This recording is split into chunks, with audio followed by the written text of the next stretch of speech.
This class has exclusively been specified for the students from Hindi medium. But you people have just come to join the classes as well and this program as well. So please have the patience. We will separate your class and we will just deliver your lecture purely in English medium for those students who are coming from English medium, and in English for those students who are just coming from both the backgrounds simultaneously, Hindi and English. So please just wait and see. You will be very soon given the just information about the program. But till your program is going to start, you are most welcome at this site as well. As for the technical words, I will take care of it. अब मैं आता हूं अपने Hindi medium students को address करता हूं कि देखिए ये हिंदी मीडियम का बैच है। हमारे कुछ इंग्लिश मीडियम के बच्चे भी जुड़े हुए हैं, कुछ इंग्लिश वाले भी जुड़े हुए हैं, तो उनको सूचना दी जाती है, इन्फॉर्मेशन दिया जाता है। आपको जल्द ही आपका सेपरेट क्लास होगा और मैं ही पढ़ाऊंगा, लेकिन उसमें आपको एक्सक्लूसिव लैंग्वेज में डिलीवर किया जाएगा और उसमें आपको कुछ कंटेंट भी इंग्लिश मीडियम का दिया जाएगा। लेकिन तब तक जब तक आपका वो बैच शुरू नहीं होता है, क्योंकि आप जानते हो कि आप हिंदी समझ रहे हो, and I will take a specific care about the fact that some specific terms should be delivered in English as well along with Hindi, so that even you people should be enlightened with the lecture.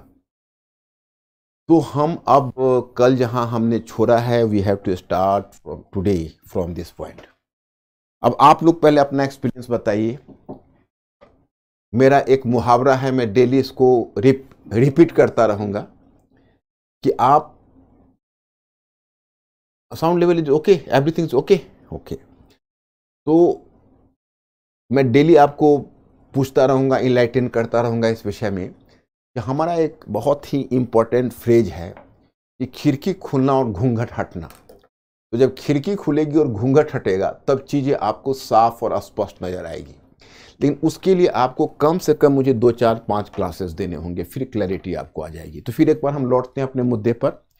हमने अपनी सुविधा के लिए, आपकी सुविधा के लिए modern history को हमने 4 पार्ट में डिवाइड किया। मैं रिपीट इसलिए कर रहा कि time and again I have to remind you, you are not going in a normal process, but rather you have to adopt an specific process for the study of history. क्योंकि आप मेरे students हो, मणिकांत सिंह के students हो, तो आपको पढ़ने का एक बिल्कुल ही अलग तरह का तरीका अपनाना है जो मेरे साथ अपनाना है, और फिर चुटकी बजाती है सब्जेक्ट आप डाइजेस्ट कर लोगे।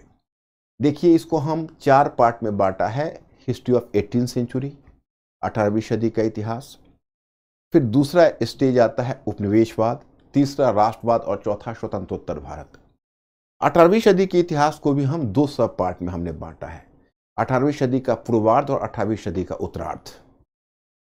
अगर हम आपके पाठ्यक्रम की वर्डिंग, अगर आपका जो सिलेबस है उसकी वर्डिंग को फॉलो करते हैं, उसके शब्द को फॉलो करते हैं, उसके शब्द को एनालाइज करते हैं, समझने का प्रयत्न करते हैं, तो आपके लिए टर्म आता है मध्य 18वीं सदी। तो मध्य 18वीं सदी यानी मिडल 18th सेंचुरी। तो मिडल 18th सेंचुरी का मतलब हुआ अमूमन द बैटल ऑफ पलासी से, परंतु उतना दूर मैं नहीं जाऊंगा। उससे पहले मैं आपको हिस्ट्री ऑफ 18th सेंचुरी के बारे में ही वहीं से मैं आपको अवगत कराना शुरू करता हूं, और कल से मैंने यहीं से शुरू किया है। तो देखो, 2 चीजें हैं। जैसे आप पहले पेजेज को उलटते हो, एक चैप्टर से दूसरे चैप्टर को पढ़ते हो, हम उस तरीके से सिर्फ नहीं पढ़ाएंगे, हम सारे चैप्टर्स को इंटीग्रेट करेंगे और सारे चैप्टर्स के जो परस्पर संबंध है वो परस्पर संबंधों से अवगत कराएंगे। तो आज मैं हिस्ट्री ऑफ 18th सेंचुरी, जिसका स्टडी मटेरियल मैंने PDF फॉर्म में कल भेज दिया था, उसको आप फॉलो करोगे और उसी को बेसिस बना के जो भी नोट्स बनाना है वो बनाना है। आगे मैं आपको बताता रहूँगा। आज मैं फिर आपको 18वीं सदी का उत्तरार्ध का स्टडी मटेरियल भेज दूंगा, क्योंकि कल सैटरडे आपकी छुट्टी ही रहेगी, संडे भी छुट्टी ही रहेगी। तो मैं सेल्फ स्टडीज़ के लिए आपको कुछ इंस्ट्रक्शन दे दूंगा और आप उसको 2 दिन फॉलो करना, फिर मंडे को हमसे आपकी मुलाकात होगी। तो मैं यहाँ पर पहले मेरा 2 डेट है, आप पर 2 ऋण है, उसको आप पहले पे अप करो। मेरा प्रश्न है, अंकुर कल मैंने इनको होमवर्क दिया था, अब today I just want to know कि आपने कहाँ तक उसको किया है। कल मेरा प्रश्न ये था, मैं उसी प्रश्न पर आता हूं। कल मेरा प्रश्न था,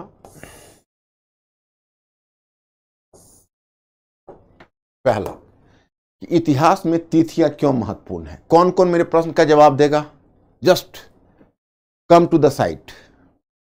कौन कौन मेरे प्रश्न का जवाब देगा कि why are dates important in history? तिथियां इतिहास में क्यों महत्वपूर्ण हैं? कितने लोग हमारे इस प्रश्न के उत्तर के लिए तैयार हैं?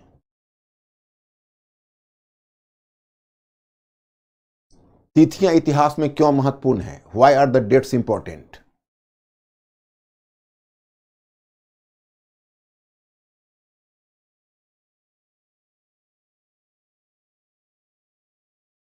रजनी में खास करके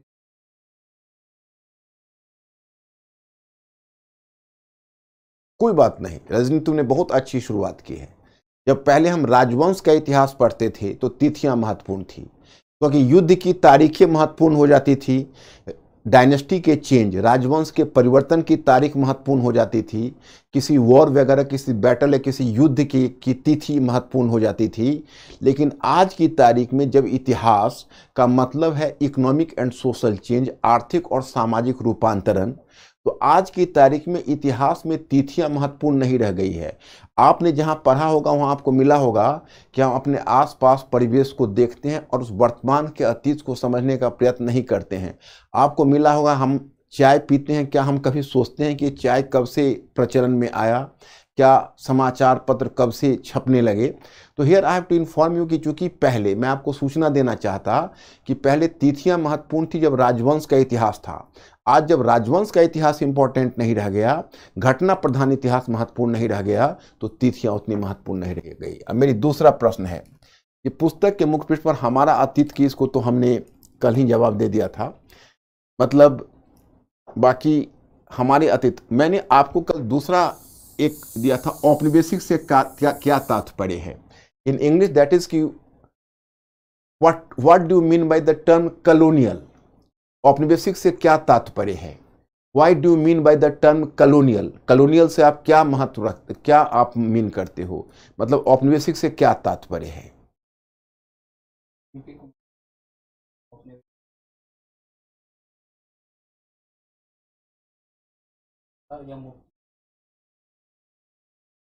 अच्छा देखो, औपनिवेशिक से वो तात्पर्य, औपनिवेशिक से तात्पर्य है, मैं आपको बता देता हूं कि अगर किसी क्षेत्र पर, किसी देश के पर नियंत्रण स्थापित कर लिया जाए और उस देश पर नियंत्रण स्थापित करके उस देश का आर्थिक शोषण, अगर मातृदेश, जैसे मैं आपको बताऊं, टू टर्म्स होता है। एक होता है उपनिवेश, मतलब जिस क्षेत्र का शोषण किया जाता है उसको कहते हैं कॉलोनी, उपनिवेश। एंड जो शोषण करते हैं कॉलोनियल कंट्री, जो उपनिवेश बनाते हैं, उनके लिए टर्म आता है मातृदेश, मदर स्टेट या मेट्रोपोलिटन स्टेट या महानगरीय राज्य। तो अगर महानगरीय राज्य किसी क्षेत्र पर कब्जा करता है और उसका आर्थिक शोषण अपने हित में करता है तो दैट इज कॉल्ड कॉलोनियल, उसको कॉलोनियल कहते हैं। अजय आज बच्चों का नहीं आ रहा, मतलब उनका इंफॉर्मेशन आ रहा ना, दे आर कमिंग ना फास्टली। हाँ यस, तो उनको कहते हैं कॉलोनियल। तो my students, every student from all the mediums, both the mediums, you are invited to answer my question. जो इंग्लिश में भी आंसर करना चाहते हो इंग्लिश में करो बिल्कुल ही, और जो हिंदी में करना चाहते हो हिंदी में करो। तो मेरा प्रश्न यह है कि कुल मिलाकर औपनिवेशिक का मतलब है, मैं फिर एक बार रिपीट कर रहा, कि एक देश जब दूसरे देश पर नियंत्रण स्थापित करके उसकी अर्थव्यवस्था का दोहन अपने हित में करने लगे तो उसको औपनिवेशिक कहते हैं। तो ब्रिटिश ने हमारे साथ वैसा ही किया था। तो खैर चलिए, ये दोनों प्रश्न का उत्तर आज हो गया। मैं आज फिर कुछ प्रॉब्लम दूंगा जिसका कल आप उत्तर ढूंढोगे। उत्तर कुछ आया कि नहीं इन लोगों का? आ रखा है ना, मैंने हैव दे ट्राइड और not? Ankur, thumb, yesterday I have given you some instruction, whenever the answer is coming fast, 2 fingers, and if nahi to but still you are not working today, so yesterday's informations and instructions you have to follow.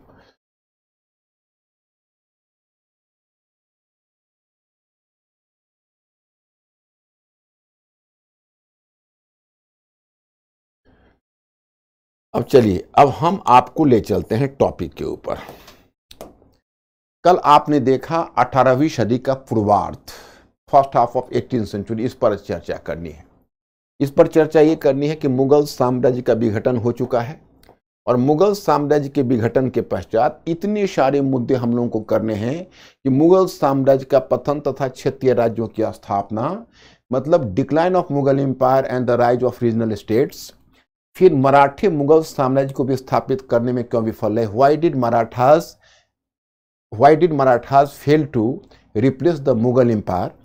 And 18वीं सदी के पूर्वार्ध के काल को पतन अथवा अवनति का काल माना जाए अथवा प्रगति या नई संभावनाओं का काल माना जाए, तो 18वीं सदी के पूर्वार्ध को was the first half of 18th century characterized as the phase of decline or a period impregnated with the new possibilities। उसको हम नई संभावनाओं, मतलब नई संभावना का मतलब है कि 18वीं सदी का जो पूर्वार्ध का काल है, जिसको तुम मुगल काल मानते हो या मुगलों के पतन का काल और क्षेत्रीय राज्यों के उद्भव का काल, उसको हम माने कि वह पतन का काल है या उस काल में कुछ ऐसा हुआ जो आगे विकास संभव होना था या उसमें नई संभावनाएं दिख रही थी कि भाई प्रगति करेगा। माने whether this period is marked by new possibilities, new potentialities, इसी बात को पता करना है। तो ये तीन चीजों पर हम लोग विशेष रूप से फोकस करेंगे। तो पहले देखो, ये है मुगल एम्पायर, मानचित्र आपको मिल गया होगा। तो जब मुगल साम्राज्य का पतन हुआ तो मुगल साम्राज्य के पतन के बाद पहले आए उत्तराधिकारी राज्य, आपको सूचना मिली होगी। अब इन उत्तराधिकारी राज्य को देखिए। देखिए, एक राज्य है बंगाल, मैं यहां पर मार्क करता हूं, I am just marking this state, and then we are just observing here Awadh. तो ये बंगाल का क्षेत्र है जिसको हमने मार्क किया, ये अवध का क्षेत्र है जिसके नेबरहुड में है, और तीसरा है, देखो ये हैदराबाद का राज्य। ये तीनों राज्य को आप सक्सेसर स्टेट्स या उत्तराधिकारी राज्य इसलिए कहते हो कि ये तीनों के तीनों राज्य टूटकर, मुगल साम्राज्य से टूटकर ये तीनों के तीनों राज्य बने। ये तीनों मुगलों के पुराने अधिकारी थे और उन्होंने अपनी सुविधा से नए राज्यों की स्थापना की। तो इसको हम कहते हैं उत्तराधिकारी राज्य या सक्सेसर स्टेट्स। अब चलिए पहले हम बंगाल की बात करते हैं। ये बंगाल का क्षेत्र है। देखो, यह भारत का, हिंदुस्तान का सबसे समृद्ध प्रांत था और विशेषकर चूंकि 17वीं सेंचुरी में भारत में व्यापारिक क्रांति हो चुकी थी, तो व्यापारिक क्रांति के बाद यह इतना इंपॉर्टेंट हो चुका था कि यहां से इतना संसाधन मुगलों को मिलता था कि आपको पता होना चाहिए, जब मुगल, मतलब आपके मन में संभावना होगी भाई ये मुगल साम्राज्य है, सीधा मैंने मुगल साम्राज्य का डेड बॉडी आपको दिखाना शुरू कर दिया, क्योंकि पीछे का इतिहास आपका एंशिएंट और मिडिवल में चला जाता है। तो मुगल साम्राज्य का पतन क्यों हुआ, ये हमारे विचार का यहाँ विषय नहीं है, क्योंकि ये आपका फिर मेडिवल की बात होगी। वहां हम यहाँ मॉडर्न हिस्ट्री आपको शुरू कर रहे हैं, तो मॉडर्न हिस्ट्री हमें यहीं से शुरू करना होगा, समझ रहे हो ना। तो ये हमारी मजबूरी होगी, क्योंकि अगर हम पीछे जाएंगे तो फिर हम मेडिवल में निकलते हुए चले जाएंगे। तो ऐसी स्थिति में if there is any potential question mister Ankur, according to the number of queries you have to give the thumb impression. So please be particular about the fact. Whenever I'll pay attention to you, you have to be always active. You have not to be a passive spectator. तो मैं आपको बता रहा था कि ये जो जगह आप देख रहे हो, तो मुगल एम्पायर, तो मुगल एम्पायर में मैं आज मुगल एम्पायर के थोड़ा किंग से भी आपको परिचय करा दूंगा। अगर उसके राजा से परिचय कराऊंगा थोड़ा आपको इंटरेस्ट होगा। चलिए, आप तो जानते हो कि पहला किंग बाबर था, उसमें तो कुछ बताने की जरूरत नहीं है। उसने मुगल एम्पायर को, मुगल स्टेट को फाउंड किया था, दिल्ली आगरा पर कब्जा किया था इब्राहिम लोदी पानीपत के फर्स्ट बैटल के बाद। उसके बाद पीछे जाते हो तो, जैसे आगे आते हो तो हुमायूं है, जो हुमायूं ने काफ़ी जद्दोजहद के बाद अपने राज्य को दोबारा शेरशाह से पाया। फिर अकबर के समय राज्य साम्राज्य निर्माण की प्रक्रिया शुरू हुई। जहांगीर और शाहजहां ने भी कुल मिलाकर विस्तार किया। औरंगजेब ने कुछ ज़्यादा ही विस्तार कर लिया और औरंगजेब 1681 में अपने पुत्र अकबर का पीछा करते हुए दक्कन गया और वो दक्कन में ही फंसा रह गया। अब इस बीच बहुत सारे ऐसे कारण हुए। हम लोग जो मुगल साम्राज्य के पतन को विशेषकर ऑप्शनल के बच्चों को डिस्कस करते हैं तो बड़ा क्रिटिकली डिस्कस करना पड़ता है, आलोचनात्मक तरीके से। वो ऑप्शनल का विषय होता है, वैकल्पिक विषय में। उसमें हम पहली संभावना, उनमें कई संभावनाएं ऐसा बताते हैं। उसमें एक है मतलब शासकों की अयोग्यता या अमीर वर्ग की कमजोरी, एक फैक्टर इसको लेते हैं। दूसरा फैक्टर है संकट, जागीरदारी संकट और कृषि संकट, जागीरदारी क्राइसिस एंड एग्रेरियन क्राइसिस। और तीसरा लेते हैं कि क्षेत्रीय स्तर पर आने वाली समृद्धि, जो सोने चांदी के आगमन जब हिंदुस्तान में हो रहा है, यूरोपीय व्यापार के कारण या क्षेत्रीय स्तर पर आप देखते हो नकदी फसलों की खेती हो रही है। यस या तीनों को उत्तरार्ध और पूर्वार्ध। हाँ, अच्छा, अभी पूर्वार्ध और उत्तरार्ध तुम लोग को एक्सप्लेन नहीं किया। इसी तरह बच्चे पूछते रहना, कहीं अगर प्रॉब्लम हो तो I am always with you. Meenu तुम्हारा प्रश्न है, देखो पूर्वार्ध का मतलब हुआ जैसे जब 18वीं सदी का पूर्वार्ध अगर आपको कहना होगा तो 1701 से लेकर 1750 तक जाओगे उसको कहेंगे पूर्वार्ध, और 1751 से लेकर 1800 तक 1751 टू 1800 तक जाओगे उसको कहेंगे उत्तरार्ध। आगे से हम लोगों के बीच तय हो गया कि जब भी हम पूर्वार्ध कहेंगे आप मान लेना उसका फर्स्ट हाफ, और जब भी उत्तरार्ध कहेंगे तो मान लेना second half of 18th century and the first half of 18th century. तो मैं आपको बता रहा था, एनी मोर क्वेश्चन? वंदना है सर, वो कह रहे हैं कि नोट्स जो आप नहीं, लिखने में तो फायदा है, कोई ऐसा नहीं है। जो प्रारूप इसमें वंदना, एक ही दिक्कत है, जरा मेरा 1-2 क्लास होने दो, आज तुमको थोड़ा सा और क्लियर होगा, और फिर जैसे मंडे को क्लास लेंगे तो थोड़ा सा और क्लियर होगा। तो पहले क्या है कि हमारा जो तरीका है, जब वह तरीका तुम समझ के तब नोट्स बनाओगी वंदना, तो that is going to be beneficial for you. तो मैं पहले इस बात के लिए प्रतिबद्ध हूं कि तुम लोगों को अपना पैटर्न समझा दूं, क्योंकि एक बार अगर तुम हमारा पैटर्न समझ लेते हो तब फिर कोई समस्या नहीं रहेगी, तो बहुत अच्छे से आप नोट्स बना पाओगे और भी कुछ कर पाओगे। तो मैं वही बता रहा था आपको कि देखिए जैसे जस्ट 1 मिनट, एनी क्वेश्चन मोर?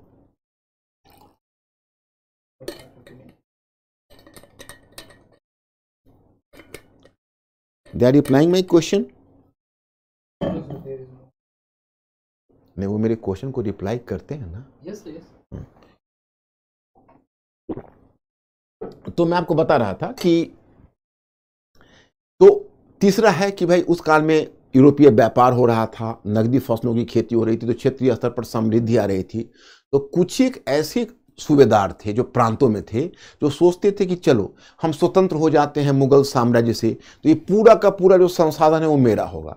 तो वैसे लोगों ने भी क्षेत्रीय विद्रोह किया है। तो 3 तरह की संभावना हम मुगल साम्राज्य में बताते हैं, और उसी समय नादिर शाह का भी आक्रमण हो जाएगा, फिर अहमद शाह अब्दाली अर्थात अफगानों का आक्रमण होगा, यानी नादिर शाह का इन्वेजन एंड अफगान इन्वेजन होगा। तो यह सब भी बात मैं आपको बताऊंगा। फिलहाल मैं आपको बताऊं कि जब मुगल साम्राज्य टूट रहा था तो टूटने के बाद 3 तरह के राज्य हुए। एक तरह का राज्य उत्तराधिकारी राज्य था, जो बंगाल, मैंने कहा सबसे समृद्ध प्रांत था। तो औरंगजेब अपने जीवन के अंतिम काल में 1700 ईस्वी में उसने यहाँ का बंगाल का प्रशासक बनाया था मुर्शिद कुली खान को। तो देखो, अब मैं तुमको एक बात बताना चाहूंगा कि मुगलों के जब अच्छे दिन थे तो मुगलों का जो प्रांतीय प्रशासन था, वो प्रांतीय प्रशासन को कहा जाता था सूबा प्रशासन, सूबा प्रांत को। तो सूबा प्रशासन में मुगल क्या करते थे, एक प्रॉपर उन्होंने नीति बनाई हुई थी, उसको कहते थे चेक एंड बैलेंस की नीति, रोक और संतुलन की नीति। क्योंकि प्रांत में वो 2 तरह के अधिकारी रखते थे। एक तरह का अधिकारी कहलाता था सूबादार, और दूसरे तरह का अधिकारी कहलाता था प्रांतीय दीवान, यानी दीवान। तो प्रांत में उन्होंने एक दीवान का पद दिया हुआ था, एक सूबेदार का पद दिया हुआ था। जो दीवान का पद, जो सूबेदार का पद होता था वो सामान्य प्रशासन से जुड़ा हुआ था, और जो दीवान का पद होता था वो राजस्व प्रशासन से जुड़ा हुआ था, मतलब वो रेवेन्यू को वसूल करता था। और जो सूबादार होता था, खिलजी डायनेस्टी के बारे में अगर हिमांशु अभी सुनोगे, तुमको हिमांशु पता है ना, तुमने मॉडर्न हिस्ट्री शुरू की है, और खिलजी डायनेस्टी के बारे में अगर तुमको बताने लगूंगा तो पूरा अपना लेक्चर डाइवर्ट करके मेडिवल पर चला जाएगा। इसलिए एक काम करो हिमांशु, प्रतीक्षा करो, जब मैं तुम्हें मेडिवल पढ़ा रहा हूँगा तब खिलजी डायनेस्टी के बारे में बताऊंगा। तो अभी हमको थोड़ा सा मुगल के बाद उत्तराधिकारी राज्य के बारे में बताने दो। इसी में मैं एक बात करूंगा, आप लोगों को नादिर शाह का इन्वेजन बता दूंगा, अहमद शाह अब्दाली का आक्रमण बता दूंगा, ये सब इसी में बता दूंगा, है ना। तो ये सब समझ जाओगे। और खिलजी के लिए और बाकी के लिए आपको थोड़ी प्रतीक्षा करो, जब मैं तुमको एंशिएंट और मिडिवल का पार्ट कल्चर के साथ पढ़ा रहा होऊंगा तो उस समय मैं आपसे डिस्कस करूंगा उसको। ओके, हाँ, तो मेरे विचार से समझ गए हो गया। तो हम आपको बता रहे थे कि जो सूबा में सूबादार का पद ये कॉमन एडमिनिस्ट्रेशन देखता था, लॉ एंड ऑर्डर, और जो दीवान होता था वो रेवेन्यू को कलेक्ट करता था, राजस्व का संग्रह करता था। तो जानबूझ के मुगल शासक करते थे कि दो समान स्तर के अधिकारी को सूबादार और दीवान बना रखा था, क्योंकि दूसरे एक दूसरे पर रोक और संतुलन लगा कर रखेंगे तो कोई एक ज़्यादा पावरफुल नहीं होंगे। लेकिन जानते हो, जिस समय मुर्शिद कुली खां की नियुक्ति औरंगजेब ने की थी बंगाल के, तो दीवान के पद पर की थी, राजस्व अधिकारी के पद पर। और उसने 1707 में औरंगजेब का डेथ हो गया, तो 1707 के बाद प्रशासन कमजोर पड़ गया, तो मुर्शिद कुली खान ने सूबादार का पद भी छीन लिया और उस सूबादार और दीवान दोनों पद को मिलाकर बन गया बंगाल का नवाब।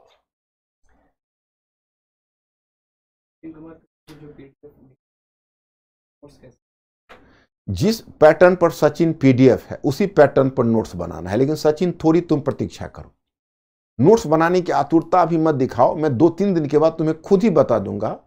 एक्चुअली मुझे पहले पैटर्न को तो समझो। जो मेरा पीडीएफ जैसे जैसे मेरा पीडीएफ जाता है वैसा ही वैसा मैं आज क्लास और लेक्चर लेने के बाद मैं तुमको क्लियर कर दूंगा कि नोट्स का क्या प्रकार होना चाहिए। तो पहले एक बार हमें इसको समझा लेने दो और फिर तुमको मैंने जो दिया हुआ है उसको, उसके क्रिटिकल एस्पेक्ट को थोड़ा डिस्कस कर दूंगा।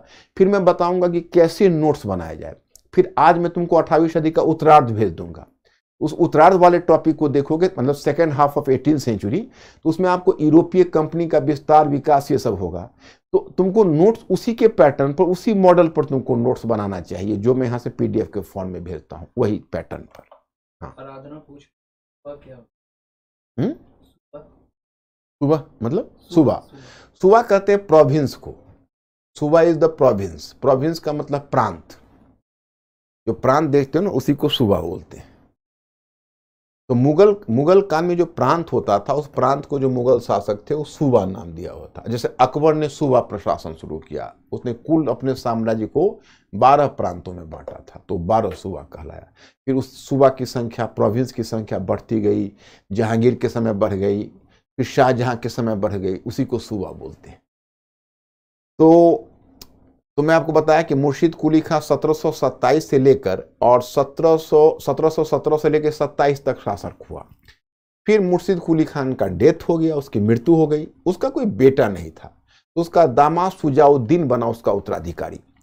और शुजाउद्दीन 1727 से लेकर 1739 तक शासन किया। 1739 में 1739 में शुजाउद्दीन की मृत्यु हुई, तो उसका बेटा था जिसका नाम था सरफराज खान।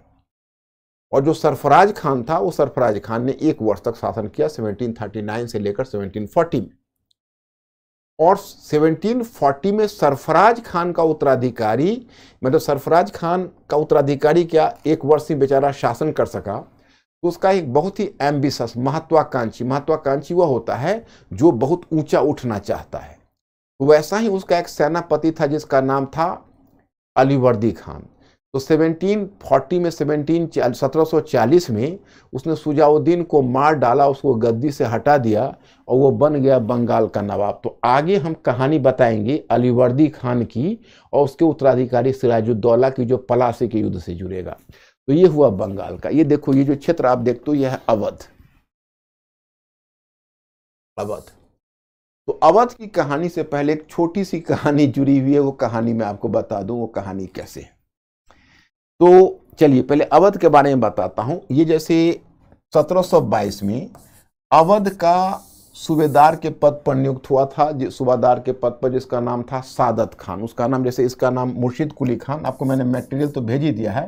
तो सादत खान, ये जो सादत खान जो था वो पहले यहाँ पर बना था, अवध का जो पद पर था, और फिर वो अवध का स्वतंत्र शासक 1722 में लगभग बन बैठा। और फिर वो 1722 से लेकर 1739 तक शासन किया। तो 1739 में उसका उत्तराधिकारी हुआ सफदरजंग। तो सफदरजंग 1739 से लेकर आगे शासन करता रहा। और सफदरजंग को आज भी आप दिल्ली में सफदरजंग हॉस्पिटल का नाम सुना होगा, उसी के नाम पर है, बड़ा फेमस था वो, क्योंकि उसको मुगल वजीर का पद मिला था। यस,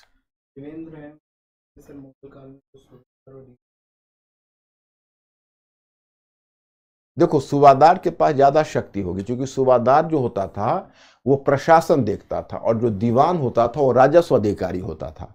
तो जैसे आप डिस्ट्रिक्ट में, मैं आप उसको बताता हूँ, जैसे जिला कलेक्टर हुआ, तो जिला कलेक्टर के पास शक्ति ज़्यादा, और एसपी है, उसका स्पेशलाइज पावर है, वो केवल लॉ एंड ऑर्डर के संबंधित है। लेकिन जो कलेक्टर है वो हर ढंग का डेवलपमेंट से लेकर सारा वर्क देखता है। तो उसी प्रकार से जो सूबादार था वो पूरे प्रशासन को देखता था, और जो दीवान होता था उसका काम सिर्फ और सिर्फ राजस्व का काम होता था। तो दीवान के पास कम शक्ति उससे सूबादार से होती थी। लेकिन जो मुगल शासक है वो चाहता था कि जो सूबादार और दीवान हो परस्पर एक दूसरे पर रोक लगाए, ताकि कोई एक ज्यादा पावरफुल ना हो और स्वतंत्र होने की बात ना सोचे, ये बात होती थी। तो अब देखो यहां पर जो तुम अवध का देखते हो, तो अवध में सफदरजंग को मिला पद वजीर का, मुगल वजीर का। मुगल वजीर होता था, प्रधानमंत्री को वजीर बोलते थे, तो मुगल प्रधानमंत्री का, तो वो बन गया, अब उसको नवाब वजीर कहा गया, दैट वाज कॉल्ड नवाब वजीर। तो नवाब वजीर के नाम से उसको जाना गया। तो ये है। और सफदरजंग का उत्तराधिकारी होगा शुजाउद्दौला, सिराजुद्दौला नहीं, शुजाउद्दौला। और जो शुजाउद्दौला है, उस शुजाउद्दौला के विषय में आपको सूचना मैं आगे दूंगा बक्सर के युद्ध में। तो ये हुआ अवध। ये देखो, ये हैदराबाद है। तो हैदराबाद का जो नवाब था उसका नाम था निजामुल मुल्क, उसका ओरिजिनल नाम था चिनकिलिच खान। जैसे मैं आपको बताना चाहूंगा कि जब मुगलों के अंतिम दिन आए, जैसे औरंगजेब के बाद, तो मुगलों के विघटन की माने मुगलों के पतन का काल औरंगजेब में ही एक तरह से पतन की प्रक्रिया शुरू हो गई थी। लेकिन औरंगजेब एक शक्तिशाली शासक था, तो औरंगजेब तक तो ठीक था। औरंगजेब के बाद देखते हो तो औरंगजेब के बाद स्थिति बदलने लगी। उसका जो उत्तराधिकारी बहादुर शाह प्रथम हुआ, वो 1707 से 12 तक शासन किया। तो चलो उसके समय भी स्थिति थोड़ी बहुत ठीक रही। उसके बाद उसका जो उत्तराधिकारी जहांदार शाह हुआ, जो 1 वर्ष के लिए आया, जो 1712 से 13 तक रहा। उसके समय उसके अमीर बहुत ज्यादा एम्बिशियस हो गए और उसको 1 वर्ष में ही गद्दी से उतार दिया, मार डाला। तो 12 से 13 तक वो रहा, और 13 में एक दूसरा शासक को ले आया जिसका नाम था फारूक सियार। देखो, मनसबदार जो होते थे, मुगल जो अधिकारी होते थे, उस अधिकारी का नाम होता था मनसबदार। वो तो मैं आपको जब मेडिवल हिस्ट्री पढ़ाऊंगा, अभी सत्यम थोड़ा सा लालच उधर रोकना पड़ेगा। जैसे पीछे आप जाओगे ना, तो पीछे का लालच थोड़ा रोकना पड़ेगा, क्योंकि पीछे जब मध्यकालीन भारत पढ़ाऊंगा तो डिटेल्स में बताऊंगा। जैसे एक सेंटेंस में मैं आपको बताऊंगा कि देखो मनसबदार ये होता था, तो उससे तुम उसके साथ जस्टिस नहीं कर पाओगे। मुझे पूरी मनसबदारी पद्धति तुमको समझानी पड़ेगी। लेकिन आपने प्रश्न किया है तो मैं फॉर टाइम बीइंग आपको एक जवाब दे देता हूं। जो मनसबदार का जो पद होता था, वो मनसबदार के पास दीवानी और फौजदारी दोनों प्रकार की शक्ति मनसबदार में निहित होती थी।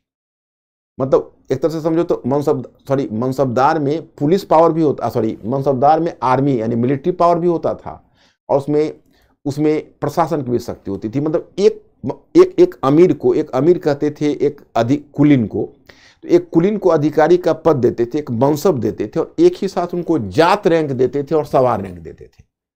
तो जात रैंक का मतलब उनको प्रशासनिक अधिकार दे देते थे, और उनको एक सैनिक अधिकार भी दे देते थे। माने एक प्रशासनिक पद मिलता था, और फिर मिलता था कि उनके अंतर्गत इतनी सेना रखी जाएगी। तो इतनी सेना रखी जाएगी तो उसको बोलते थे मनसबदार की। मतलब वो उनके पास प्रशासनिक शक्ति भी है और सैन्य शक्ति भी है। लेकिन जानते हो, इतनी कम में उसको समझाना मुश्किल होगा।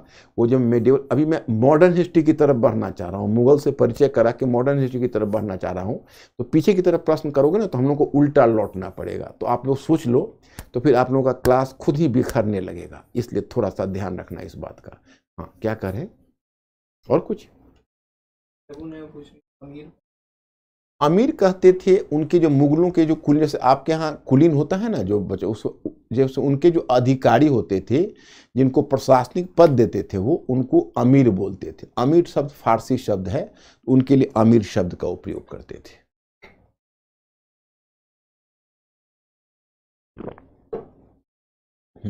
तो मैं आपको बता रहा था कि जब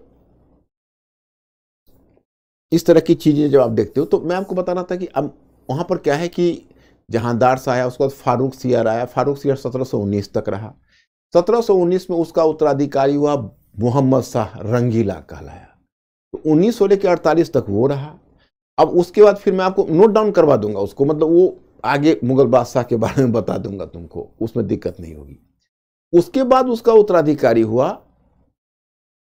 अहमद शाह के बाद आलमगीर द्वितीय, और आलमगीर द्वितीय 59 तक शासन किया, उसको अपने वजीर ने ही मार डाला। तो आलमगीर द्वितीय का उत्तराधिकारी हुआ अकबर द्वितीय, जिसने 1837 तक शासन किया, और अकबर द्वितीय का उत्तराधिकारी हुआ बहादुर शाह जफर। वही बहादुर शाह जफर अंतिम मुगल शासक था जो 1857 के विद्रोह के बाद 1858 में हटाया गया। तो मैं आपको यहां पर बताना चाहता कि एक्चुअली जो मुगल शासक थे जो बाद में कमजोर हो गए, तो उनके दरबार में गुटबंदी हो गई, तो 3 गुट बन गए। एक कहलाए तुरानी पार्टी, तुरान कहते थे मध्य एशिया को। तो मध्य एशिया से जो वहां से जो उनके अधिकारी, वहां से जो अमीर आए, अमीर अधिकारी को एक कुलीन को बोलते थे, तो जो मध्य एशियाई अमीर आए उन्होंने तुरानी पार्टी बनाई, और जो पश्चिम एशिया से ईरान से आए उन्होंने ईरानी पार्टी बनाई। और तीसरा हुई हिंदुस्तानी पार्टी। हिंदुस्तानी पार्टी में वैसे मुस्लिम अमीर थे जो मुसलमान, हिंदू से मुसलमान में कन्वर्ट हुए थे, वो भारतीय मुसलमान थे। उसका हिंदुस्तानी पार्टी 3 पार्टी बनी। तो वही जो तुरानी पार्टी था, वह तुरानी पार्टी का ही नेता था जिसका नाम था, ये जो अब देखते हो ये पार्टी, इसी तुरानी पार्टी का नेता था। वही तुरानी पार्टी का नेता चिनकिलिज खान था। उसी को मोहम्मद शाह ने निजामुल मुल्क का टाइटल दिया था, निजामुल मुल्क की उपाधि दी थी वही, और उसको अपने वजीर के पद पर नियुक्त किया। तो पहले तो निजाम ने चाहा, जैसे आपने हैदराबाद के निजाम का नाम सुनते होंगे, तो पहले निजाम ने चाहा कि मुगल शासन की सेवा करते हुए, मतलब we have to promote the Mughal empire, हमको पहले मुगलों के फेवर में काम करना चाहिए, मुगलों की शक्ति को बढ़ानी चाहिए, मुगल प्रशासन में सुधार करना चाहिए। पहले तो उसने यही कोशिश की, लेकिन वो कोशिश विफल हो गई। उसको लगा कि नहीं, ये मोहम्मद शाह रंगीला मेरा सुझाव मानने वाला नहीं, मुगल साम्राज्य को जीवित करना मुश्किल है, चूंकि मुगल साम्राज्य अब एक सड़ा हुआ एक फल हो चुका है, उसको बचाना व्यर्थ है। तो 1724 में जाकर उसने हैदराबाद की एक पृथक राज्य की स्थापना कर ली, और इस तरह से स्वतंत्र हैदराबाद राज्य बन गया। स्वतंत्र हैदराबाद राज्य बनने के बाद एक बात बताना चाहता हूं कि ये जो देखते हो ये कहलाता था कर्नाटक। अब ये कर्नाटक, आज का कर्नाटक इधर है, वो एक कर्नाटक क्षेत्र है, तो वो हैदराबाद के अंतर्गत ही हुआ करता था। लेकिन कर्नाटक का जो अधिकारी था जिसको निजामुल मुल्क ने नियुक्त किया था, 1748 तक उसका नाम था सदातुल्ला खान, उसने इस कर्नाटक के राज्य को भी स्वतंत्र बना लिया। तो जिस तरह से मुगल साम्राज्य से हैदराबाद स्वतंत्र हो गया, तो हैदराबाद से कर्नाटक स्वतंत्र हो गया। तो कुल मिलाकर उत्तराधिकारी राज्य में आप देखोगे तो बंगाल है, अवध है, हैदराबाद है, और हैदराबाद से निकलकर कर्नाटक आया है। ये सब उत्तराधिकारी राज्य हैं। अब ये हुआ। अब कहोगे विद्रोही राज्य, जो विद्रोह के आधार पर गठित राज्य। तो देखो, विद्रोह के आधार पर तो सबसे महत्वपूर्ण और गठित राज्य है मराठों का। अब मराठा की तो बहुत लंबी कहानी है, बट माय स्टूडेंट्स, मराठों की कहानी तो पीछे चली जाती है मध्यकाल में। तो मराठों की कहानी पर कितना, देखो इन कहानियों से तुम घबराना मत, क्योंकि जो कहानियां हैं मध्यकाल में मैं आपको बताऊंगा। अभी फिलहाल मैं आपको आधुनिक काल बता रहा हूं, तो परिचय करा के मुझे निकल जाने दो, और जब मैं फिर लौटूंगा आपको, जब एंशिएंट मेडिवल पर आऊंगा, तो ये पूरी कहानियां बताऊंगा। फिलहाल तुम यह जानो कि मराठा शक्ति को संगठित शिवाजी ने किया था। मैं सिर्फ एक पासिंग रेफरेंस दे रहा हूं, डिटेल्स में नहीं बता रहा, इसलिए उम्मीद मत रखना। तो मराठा शक्ति को संगठित करने का काम शिवाजी ने किया था, और 1674 में शिवाजी ने एक मराठा राज्य की स्थापना की थी। शिवाजी औरंगजेब से जीवन पर्यंत संघर्ष करता रहा था। औरंगजेब शिवाजी के जीते जीते दक्कन नहीं जा सका था। वो अगर दक्कन गया औरंगजेब, तो शिवाजी के मरने के बाद शिवाजी का डेथ 1680 में हुआ, और औरंगजेब 1681 में दक्कन गया, और दक्कन में जाकर उसने बीजापुर और गोलकुंडा को जीतने का प्रयत्न किया, जो दक्कन के राज्य थे। लेकिन उसमें पहले उसने चाहा कि शिवाजी का उत्तराधिकारी था शंभू जी, कि हम पहले शंभू जी की सहायता प्राप्त करें। लेकिन शंभू जी ने उसको सहायता नहीं की, तो उसने शंभू जी को उसके जगह पर धावा बोलकर संगमेश्वर नामक स्थल था, उसने निकालकर शंभू जी को गिरफ्तार कर लिया, और शंभू जी को गिरफ्तार करने के बाद उसको यातना देकर मार डाला। अब परिणाम हुआ, जो कोई मराठा राजा नहीं रह गया, तो मराठे अनकंट्रोल हो गए, और शंभू जी का बेटा साहू को गिरफ्तार करके उसने अपने कैंप में रख दिया, माता समेत, माता और परिवार के अन्य मेंबर के साथ। तो साहू भी, जो शंभू जी का बेटा था, उसके कैद में आ गया। अब इतनी सारी बातें हो गई तो मराठा सरदार सब बिल्कुल ही एकदम स्वतंत्र होकर औरंगजेब के विरुद्ध संघर्ष करने लगे। और देखते देखते दक्षिण में औरंगजेब फंस गया। वो समझ नहीं पा रहा था कि मराठे उनके लिए इतने विकराल हो जाएंगे। और औरंगजेब एक किले की फतह करता सुबह में तो शाम तक मराठा उसको स्वतंत्र करवा लेते। तो औरंगजेब जब लड़ते लड़ते थक गया तो उत्तर की तरफ बढ़ना शुरू किया। और उत्तर की तरफ बढ़ते हुए अहमदनगर के पास औरंगाबाद में उसका डेथ हो गया।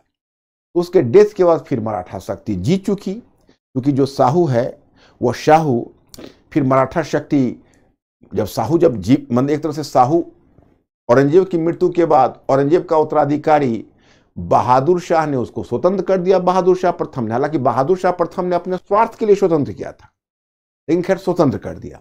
तो साहू अब दक्षिण में जाकर स्टेब्लिश कर गया, वो छत्रपति बन गया, वही मराठा शासक बन गया। और खैर अब इसकी कहानी अगर मैं इसकी गहराई में जाऊंगा तो अभी थोड़ा सा तुम लोग उलझन में पड़ जाओगे, क्योंकि ये पूरी कहानी मध्यकाल की है। तो जब मैं मध्यकाल समझाऊंगा तो मैं अलग से तुम्हें मराठा पढ़ाऊंगा, अलग से सिख पढ़ाऊंगा। मैं ये वादा करता हूं कि उसमें मैं पूरा आपको याद करवा दूंगा। अभी अगर मैं पीछे की तरफ ज्यादा जाऊंगा तो मॉडर्न में आगे नहीं बढ़ पाऊंगा। एक तो उपाय यह था कि मैं आपसे शेयर करना चाहता हूं, प्लीज आप बताना कि आप मेरी बात को समझ रहे हो कि नहीं। क्योंकि आपका सिलेबस शुरू होता है 18वीं सदी के मध्य से, तो कायदा के हिसाब से हमको शुरू करना चाहिए था पलासी के बैटल से। लेकिन हम पलासी के बैटल से जब यूरोपीय कंपनियां शुरू करता तो समस्या क्या आती, मैं शेयर करना चाहता हूं। समस्या यह आती कि ब्रिटिश जब भारतीय राज्यों को जीतते तो मैं कहता ये निजाम है, ये बंगाल का राज्य है, ये अवध का राज्य है, ये राजपूत राज्य हैं, ये मराठा राज्य हैं, ये होलकर है, ये सिंधिया है। तो आपको दिक्कत होती कि आप उसे जुड़ नहीं पाते। ये त्रावणकोर का राज्य है, ये मैसूर का राज्य है। तो आपको ये आपके मन में जिज्ञासा होती कि भाई ये सब पैदा कैसे हुए, कहां से टपके। तो सिर्फ यह दिखाने के लिए कि ये राज्य कैसे अस्तित्व में आए, मैं ये लेक्चर को मैंने बनाया हुआ है। अन्यथा ये सारी घटनाएं आपको मध्यकाल में जाती है, और ये घटनाएं मैं आपको मध्यकाल में डिटेल्स में समझाऊंगा। इसलिए तुम लोग ये चिंता मत करना कि मैं नहीं समझ पा रहा हूं, इसकी कहानी पीछे की तरफ जाती है। तो खैर एनीवे, तो साहू के बाद भी धीरे धीरे, साहू की मृत्यु के बाद धीरे धीरे शक्ति चली गई पेशवा के हाथ में। और पेशवा में पहला पेशवा बना था बाजीराव प्रथम। तो बाजीराव प्रथम वो पराक्रमी पेशवा था कि दक्षिण से मराठा शक्ति को ले आकर उत्तर में स्थापित किया था। और उत्तर में पेशवा कहते थे जो पहले छत्रपति होते थे, जो छत्रपति, देखो बच्चों, छत्रपति कहते थे जो मराठा शासक होते थे, जैसे शिवाजी थे या शिवाजी का उत्तराधिकारी था तो उनको छत्रपति कहते थे। और जो उनके प्रधानमंत्री होते थे उस प्रधानमंत्री को पेशवा बोलते थे। तो शिवाजी को छत्रपति और शिवाजी के उत्तराधिकारी को पेशवा बोलते थे। सॉरी, शिवाजी के प्रधानमंत्री को या शिवाजी के बाद जो भी छत्रपति शासक आए उनके जो प्रधानमंत्री थे तो प्रधानमंत्री के लिए पेशवा शब्द था। तो बाद में क्या हुआ, जब छत्रपति साहू के बाद छत्रपति का पद नाम मात्र का रह गया और वास्तविक शक्ति प्रधानमंत्री ने अपने हाथों में ले ली, तो पेशवा ही पावरफुल हो गए और पेशवा ही लीडर बन गए। और पहले छत्रपति का जो मुख्यालय था वो सतारा था महाराष्ट्र में, वो सतारा का महत्व कम हो गया, उसकी जगह पूना आ गया और पूना पेशवा का मुख्यालय हो गया प्रधानमंत्री का। और बाद में वही पेशवा वास्तविक शासक बन बैठा। उसी में जो बाजीराव प्रथम ने उत्तर में ले आकर स्थापित किया, और बालाजी बाजीराव के समय भी पेशवा उत्तर की तरफ दौड़ते रहे। तो उसी में एक घटना होगी। अब दो विदेशी आक्रमण अगर आप लोग कहें तो मैं दो विदेशी आक्रमण आपको समझा दूं। एक विदेशी आक्रमण देखिए, एक हुआ है ईरान से, ओके। और जो ईरान से आक्रमण हुआ है वह हुआ है नादिर शाह का। कब हुआ है? 1739 में हुआ है। घटना क्या थी वहां पर? घटना यह थी कि वहां पर देखो, ये है, एक तरह से आप देखोगे तो इसको कहोगे ये है, आप एक तरह से अगर देखोगे तो ये हुआ काबुल, और ये हुआ गजनी। नहीं, इतना दूर नहीं, और भी नजदीक। ये काबुल है, ये है गजनी, और ये है कांधार। तो ये जो काबुल, गजनी, कांधार है वो भारत की वैज्ञानिक सुरक्षा पंक्ति मानी जाती थी। मतलब अगर भारत के किसी शासक का इन पर नियंत्रण रहता तो फिर बाहरी आक्रमण नहीं हो सकता था। लेकिन कांधार शाहजहां के समय हिंदुस्तान के हाथों से निकल चुका था, तो कांधार निकलने से अब आक्रमण का खतरा भी हो सकता था। उसी समय पश्चिम एशिया में ईरान का शाह बना नादिर शाह। तो नादिर शाह शासक बनने के बाद एक्चुअली वो कांधार ईरानी क्षेत्र था, माने ईरान ने कब्जा किया हुआ था। तो कांधार में वो अफगानों को दंडित करने के लिए एक अभियान करना चाहता था। तो उस अभियान में उसको डर यह था कि जो कांधार के अफगान है वो भागकर काबुल में जाकर शरण ले लेंगे और हम काबुल में नहीं जा सकते क्योंकि काबुल मुगल क्षेत्र है। तो उसने अपना एक राजदूत मोहम्मद शाह को भेजा जो उसमें मुगल बादशाह था, कि उनसे अनुरोध किया कि देखिए जब हम कांधार पर आक्रमण कर रहे होंगे तो भगोड़े अफगान कहीं काबुल में शरण ना ले लें, इसलिए आप काबुल की सुरक्षा को बढ़ा दीजिए। और उस समय मुगल बादशाह ने उसको हामी भी भर दी, मोहम्मद शाह ने, और फिर उसको याद भी नहीं रहा हो तो नाच रंग में मशगूल रहने वाला शासक था। तो जब नादिर शाह ने कांधार पर आक्रमण किया तो वही हुआ जिसका डर था। उसके जो अफगान थे वो भागकर काबुल चले गए। तो जब वो भागकर काबुल चले गए तो फिर नादिर शाह क्रुद्ध हुआ और वही बहाना हुआ उसका हिंदुस्तान पर आक्रमण करने का। हालांकि वास्तविक उद्देश्य कुछ और था, हिंदुस्तान के धन को लूटना। और मैं आपको बड़ा दिलचस्प घटना बताता हूं। जब वो यहां पर आक्रमण किया तो उसने पहले देखो ऐसे सिंधु नदी क्रॉस किया, झेलम चिनाब सबको क्रॉस करते हुए, और तब वो पंजाब क्रॉस किया। तब तक मुगल बादशाह नहीं गया।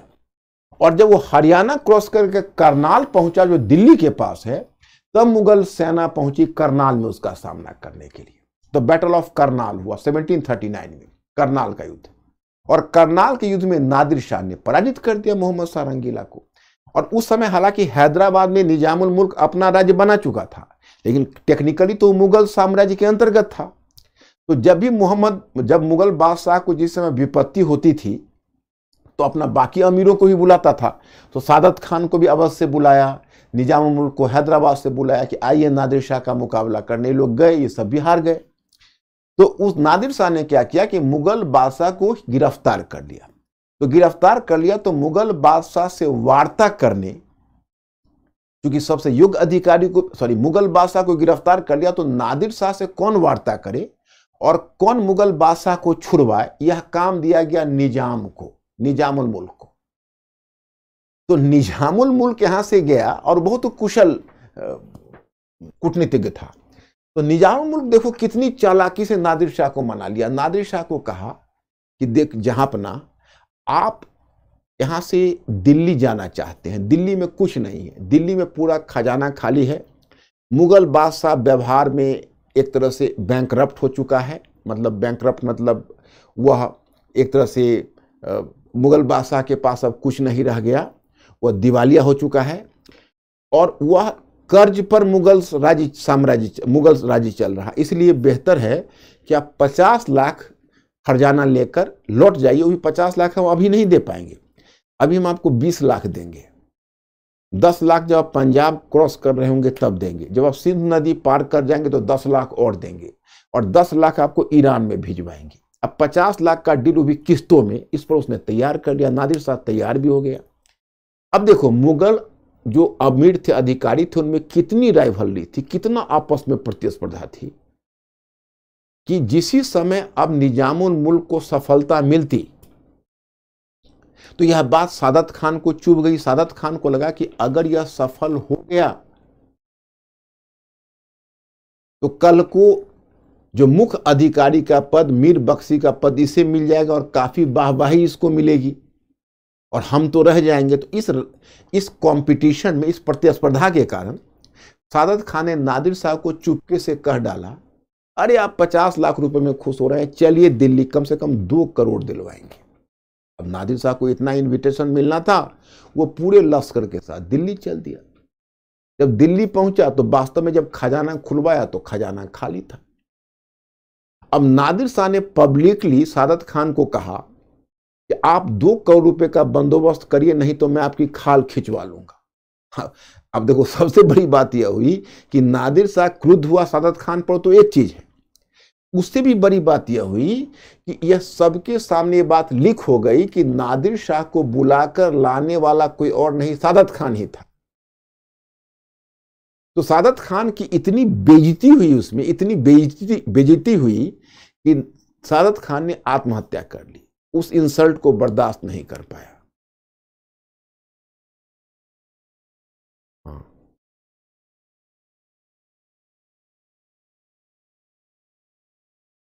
देखो बच्चों, पहले हम लोगों में यह तय हुआ था कि मॉडर्न से शुरू करें, और तुम लोग भी थे। जब हम लोगों ने डिसाइड किया तो हमने मॉडर्न से शुरू किया। अब तुम कह रहे हो एंशिएंट से शुरू करें, तो एंशिएंट में तुमको थोड़ी सी दिक्कतें ज़्यादा हो जाएगी। तुम भरोसा रखो और 18वीं सदी का पूर्वार्ध बढ़ जाने दो।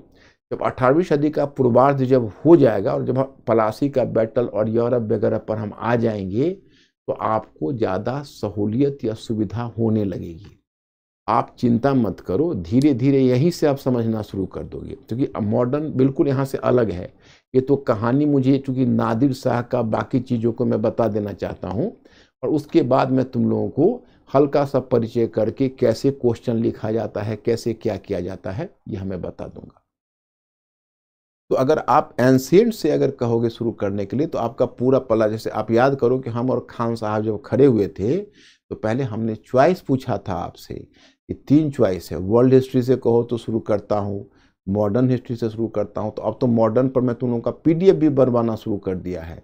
अब उसमें अगर हम चेंज करके एंशिएंट पर जाएंगे तो तुम्हारा नोट्स वगैरह लटक जाएगा। इसलिए बच्चों, तुम भरोसा रख के यहीं से शुरू करो, 2-3-4 दिन में कंफर्टेबल हो जाओगे। तो नादिर शाह की कहानी लोग समझ रहे हैं कि नहीं? समझ रहे हैं? तो ये लोग इस बात से, मैंने जो कहा ये बात इन लोगों तक पहुंची कि नहीं, जो मैंने तर्क दिया मॉडर्न हिस्ट्री वाला? हाँ। तो मैं आपको बता रहा था, बस तुरंत कट जाएगा, मिडियल वाली बात तुरंत कट जाएगी। हम लोग फिर प्लासी वगैरह पर आ जाएंगे तो वहां से आपको दिक्कत नहीं होगी। यहाँ पर 18वीं सदी का पूर्वार्ध में केवल उनको राज्य से आपको परिचय करा देता हूँ, और मुझे कोई मतलब नहीं। मिडियल फिर बाद में आएंगे, एंशिएंट और तब मिडियल हम आपको आ जाएंगे, बाद में करेंगे। तो मैं आपको बता रहा था कि तब इस तरह से नादिर शाह यहाँ से 70 करोड़ लूट कर ले गया, और सिंधु नदी के पूरब का जो पश्चिम का भूभाग था वो भी मुगलों के हाथ से निकल गया। तो मुगल और भी कमजोर हो गए। अब नादिर शाह का आक्रमण हुआ 1739 में। 1748 से अहमद शाह अब्दाली, अफगान शासक था अफगानिस्तान का, उसका आक्रमण शुरू हो गया। और अहमद शाह अब्दाली 1758 से 1767 तक निरंतर आक्रमण करता रहा। एक तरफ उत्तर पर अहमद शाह अब्दाली, और मुगल साम्राज्य तो कमजोर हो चुका था, तो मुगल शासक पर वर्चुअली एक तरफ अफगानों का दबाव था, और दक्षिण से पेशवा बालाजी बाजीराव के समय मराठों का दबाव था। तो मराठों और अफगान दोनों मुगल साम्राज्य पर दबाव बना रहे थे। उसी क्रम में दोनों में टकराहट होना अनिवार्य था। और विशेषकर तुम देखोगे, जब मराठा सरदार में दत्तोजी सिंधिया, रन्नोजी सिंधिया, मल्हारराव होलकर, रघुनाथ राव, ये सब दक्षिण से उत्तर की तरफ गए। और ये जब गए यहां से, और जैसे जैसे मराठे दक्षिण से उत्तर की तरफ बढ़ते गए, तो उनका अफगानों से टकराहट बहुत अनिवार्य हो गया। और फिर क्या हुआ कि अहमद शाह अब्दाली तो हिंदुस्तान में रह नहीं पाता था, एक विजय करके फिर लौट जाता था अफगानिस्तान। उसी में मराठे गए, पहले दिल्ली में गए, दिल्ली पर वर्चस्व स्थापित किया। वहां से पंजाब में गए। पंजाब में अहमद शाह अब्दाली का गवर्नर था, उसको पंजाब से बाहर खदेड़ दिया और पंजाब पर कब्जा कर लिया। तो अहमद शाह अब्दाली को यह सूचना मिली, तो तेजी से वो सेना सजाकर और तब उत्तर भारत की तरफ आया। और अफसोस यह है कि जब 14 जनवरी 1761 को जब पानीपत का बैटल हुआ, तो पानीपत के बैटल में बेचारे मराठे उत्तर भारत में अकेले पड़ गए। कोई भी हिंदू राज्य उनके साथ खड़ा नहीं हुआ, क्योंकि उत्तर भारत में वो बाकी राज्यों से इतना टैक्स ले लेते थे कि बाकी राज्यों से खफा थे। जैसे आपको मैं मध्यकालीन भारत में बताऊंगा कि मराठों की एक पद्धति थी, आपने शायद नाम सुना होगा, चौथ और सरदेशमुखी। चौथ में क्या होता था कि जिस राज्य पर वो जीतते थे उसको कहते थे तुम 1/4 अपना राजस्व हमें दो। और सरदेशमुखी था कि उनके राजस्व का 10% वो सरदेशमुखी के रूप में ले लेते थे। तो जिस राज्य को मराठे जीतते थे उसका 25% चौथ और 10% सरदेशमुखी उनको मिल जाता था। तो चलिए, तो अब क्या है कि इस तरह से जो मराठे हैं उनके विषय में आपको सूचना मिलती है कि मराठे उत्तर भारत में फिर पानीपत का थर्ड बैटल 14 जनवरी 1761 को डिसाइसिव बैटल है, वो हार गए। और हारने के बाद वो पीट कर उनको दक्षिण लौटना पड़ा। तो दक्षिण लौट गए और पेशवा बालाजी बाजीराव 6 महीने के बाद मर गया। फिर आगे हम मराठों की चर्चा करेंगे, लेकिन मैं आपको बताऊंगा कि तब तक मराठा एक कोहेसिव फोर्स नहीं था, एक मराठा कॉन्फेडरेसी बन चुका था। तो मराठा कॉन्फेडरेसी में देखोगे उसमें क्या क्या था, तो उसमें पूना का पेशवा था, इंदौर का होलकर था, नागपुर का भोसले था, नागपुर का भोसले था, ग्वालियर का सिंधिया था और बड़ौदा का गायकवाड़ था। तो 5 थे। पूना का पेशवा, इंदौर का होलकर, नागपुर का भोसले, ग्वालियर का सिंधिया और बड़ौदा का गायकवाड़। ये 5 मिलकर बना मराठा परिसंघ। ये मुगल साम्राज्य से मराठे स्वतंत्र हो गए। तो ये मराठों का है। आगे मराठों से आपका सामना होगा और परिचय होगा। अब देखिए, उत्तर पश्चिम में जो सिख था, वो सिख तो बेचारे बहुत, एक गुरु नानक ने एक पंथ चलाया सिख। तो उनके जो शिष्य होते थे सिख कहलाए। एकदम बिल्कुल समता मूलक ये धर्म था। इसमें कहीं कोई नहीं, जो भी कोई भी जाति का हो वह उसका सदस्य बन सकता है। अछूत भी हो उसको भी, उसके लिए भी दरवाजा खुला हुआ था। निम्न जाति हो, उच्च जाति हो, कोई जाति व्यवस्था नहीं। अगर आपने, क्योंकि उन्होंने कहा एक ही ओंकार को याद करने वाला जिसके पैगंबर या गुरु बने गुरु नानक, और उनको मानने वाले उनके अनुयायी बने सिख, वहां से सिख पंथ का गठन हुआ। अब देखिए, सिख पंथ में एक सामुदायिकता की भावना शुरू से ही थी। सिख पंथ में 2 चीजें ऐसी थी जिसने उसको धीरे धीरे सामुदायिकता की तरफ उन्मुख किया। एक चीज सिख पंथ में आप गौर करेंगे, उनमें है संगत लगाना। संगत, कभी आप गुरुद्वारा गए हो? गुरुद्वारा में आपने देखा है कि बहुत सारे जो सिख संत हैं वो आपस में मिलकर संगत करते हैं और गायन करते हैं। तो गायन करने की जो ईश्वर की जो आराधना मिलजुल कर करते हैं शब्द, उसको कहते हैं संगत लगाना। और दूसरा है लंगर छकना। लंगर छकना का मतलब है सार्वजनिक भोज। तो संगत लगाना और लंगर छकना 2 चीजें ऐसी है जो सिखों में सामुदायिकता की भावना पैदा करती। तो एक धीरे धीरे क्या हुआ कि सामुदायिकता की भावना मजबूत हुई। उसके बाद उनके उत्तराधिकारी हुए गुरु अंगद। उन्होंने गुरुमुखी भाषा में उनकी जो गुरु की वाणी है उसको संकलित किया। उनके उत्तराधिकारी हुए गुरु अमरदास, और गुरु अमरदास के उत्तराधिकारी हुए चौथे गुरु रामदास। तो जो गुरु रामदास थे, वो गुरु रामदास को अकबर ने अमृतसर में कुछ भूमि अनुदान में दिया था। मुगल बादशाह अकबर ने, चूंकि अकबर तो धार्मिक मामले में उदार था, आप जानते हैं, उन्होंने वहां पर अमृतसर, मतलब चूंकि सिख गुरुद्वारा में तुमने अगर कभी जाओगे तो आप देखोगे सिख गुरुद्वारा में एक चीज का बहुत ज्यादा महत्व होता है, उसको कहते हैं सरोवर। तो सिख गुरुद्वारा में चूंकि सरोवर का अत्यधिक महत्व है, तो चूंकि जो उन्होंने बनाया था वहां, उसको बोलते हैं अमृतसर, यानी अमृत सरोवर। तो अमृतसर की स्थापना की उनका। उसके बाद गुरु रामदास के समय से अब जो गुरु का पद था, पहले गुरु शिष्य को देते थे, अब गुरु पुत्र को देने लगे। तो गुरु रामदास के बाद उनका उत्तराधिकारी गुरु अर्जन देव बने। तो गुरु अर्जन देव ने अमृतसर में बाजाबता एक मसंद की स्थापना की, एक गुरु शिव की स्थापना की, और उन्होंने लोगों, अपने अनुयायियों पर आध्यात्मिक कर लगाए और राजकीय ठाठ से रहने लगे। गुरु ग्रंथ साहिब जो ग्रंथ है सिखों का, उसका संकलित करने का श्रेय गुरु अर्जन देव को है। अब देखो, एक समता मूलक सिख पंथ, एक इनऑफेंसिव, किसी को कोई कष्ट नहीं दे रहा। और तब मुगल बादशाह जहांगीर ने एक बहुत बड़ी गलती कर दी, गुरु अर्जन देव को यातना देकर मार डाला। अपराध क्या था उनका? तो सिर्फ यही कि उसका जो भगोरा बेटा था, विद्रोही बेटा खुसरो, वो लाहौर की तरफ भाग रहा था और अमृतसर में रुका और सिख के सामने आराधना की, और उन्होंने, मैंने गुरु को उसने नमस्कार किया और गुरु ने उसको टीका लगा दिया। इसी पर कहा कि हमारे विद्रोही बेटे के साथ आप भी विद्रोही है, जुर्माना दीजिए। जुर्माना देने से इनकार किया तो यातना देकर मार डाला। अब उनके उत्तराधिकारी गुरु हरगोबिंद जो 6ठे गुरु थे, उन्होंने पहली बार सिख पंथ को सैनिकीकरण किया, मैंने मिलिटराइजेशन किया, एक मिलिट्री फोर्स बनाया।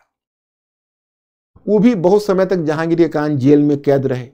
उनके उत्तराधिकारी हुए गुरु हरगोबिंद के गुरु हरराय 7वां, और उनके उत्तराधिकारी हुए गुरु हरकिशन। इन दोनों गुरुओं के समय कोई खास बात नहीं हुई। फिर 9वें गुरु जो गुरु तेग बहादुर हुए, उसको औरंगजेब ने यातना देकर मार डाला। कारण क्या था? हालांकि उनकी कोई गुरु तो बहुत ही उदार थे। कश्मीर में एक वहां कश्मीर का प्रांतपति था, सूबेदार था, मतलब गवर्नर, उसका नाम था, कुछ नाम रहा होगा, नाम अभी याद नहीं। तो उसने क्या किया कि उसने बेसिकली कुछ हिंदुओं को जबरन पकड़कर इस्लाम में धर्मांतरित कराया। गुरु तेग बहादुर ने इसकी आलोचना की। इसी मुद्दे पर औरंगजेब ने उनको कैद किया और यही चांदनी चौक है दिल्ली को, उसके पास अभी शीशगंज गुरुद्वारा है, उनके सीट से धर जुदा कर दिए। तो आप देखेंगे कि इस बात से मतलब सिख पंथ में बहुत खून खौल गया। और इसी में गुरु गोविंद सिंह है, गुरु गोविंद सिंह ने एक उसको पावरफुल मिलिट्री फोर्स बनाया, खालसा पंथ की स्थापना की। हालांकि गुरु गोविंद सिंह ने तो बहुत फाइट किया, लेकिन अब सवाल ये उठता है कि गुरु गोविंद सिंह या जो सिख पंथ है वो बेसिकली एक सेक्ट था, ऑर्गेनाइजेशन था, सैनिक शक्ति होने के बाद भी। और एक बात और भी हो गई, पहले सिख पंथ में पहले गुरु नानक के समय खत्री की संख्या ज़्यादा थी और बाद में जाटों की संख्या बढ़ी। तो जाटों की संख्या बढ़ी तो ज़्यादा लड़ाके हुए, फिर भी मुगलों से कैसे जीत सकते थे। तो गुरु गोविंद सिंह भी सफल इस मामले में नहीं हो पाए। और गुरु गोविंद सिंह के बाद जो गुरु बंदा बहादुर है, उन्होंने भी बड़ी बहादुरी से लड़ा, लेकिन बंदा बहादुर भी सफल नहीं हो पाए और लोहगढ़ के किले पर लड़ते हुए मारे गए। तो उसके बाद सिख पंथ इधर उधर बिखर गया था। जब पानी उसके बाद फिर आगे उत्तर पश्चिम में इधर से अफगानों का दबाव बढ़ने लगा, इधर से मराठों का दबाव बढ़ने लगा, तो सिख पंथ दबा पड़ा था। लेकिन जब 1761 में पानीपत का बैटल हुआ तो अब मराठे दक्षिण लौट गए और उधर अहमद शाह अब्दाली अफगानिस्तान की तरफ लौट गया। तो पंजाब में जो खालीपन हुआ, उसी खालीपन को सिखों ने भरा।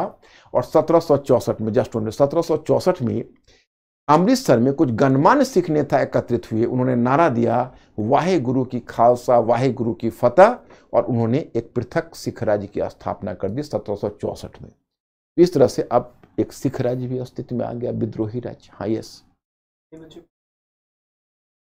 यातना का मतलब होता है कष्ट, पीड़ा देना, मतलब रिप्रेशन, अंग्रेजी में उसको रिप्रेशन कहते हैं, परजेक्यूट कहते हैं, इंग्लिश में उसको परजेक्यूट बोलते हैं। तो उनको परजेक्यूट किया और उनको यातना देकर मार डाला, मतलब कष्ट देकर मार डाला।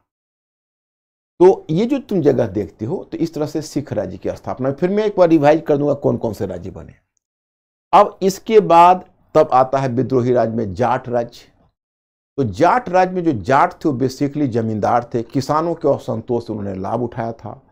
औरंगजेब के समय सबसे पहले मथुरा में गोकुल जाट ने विद्रोह किया 1669 में।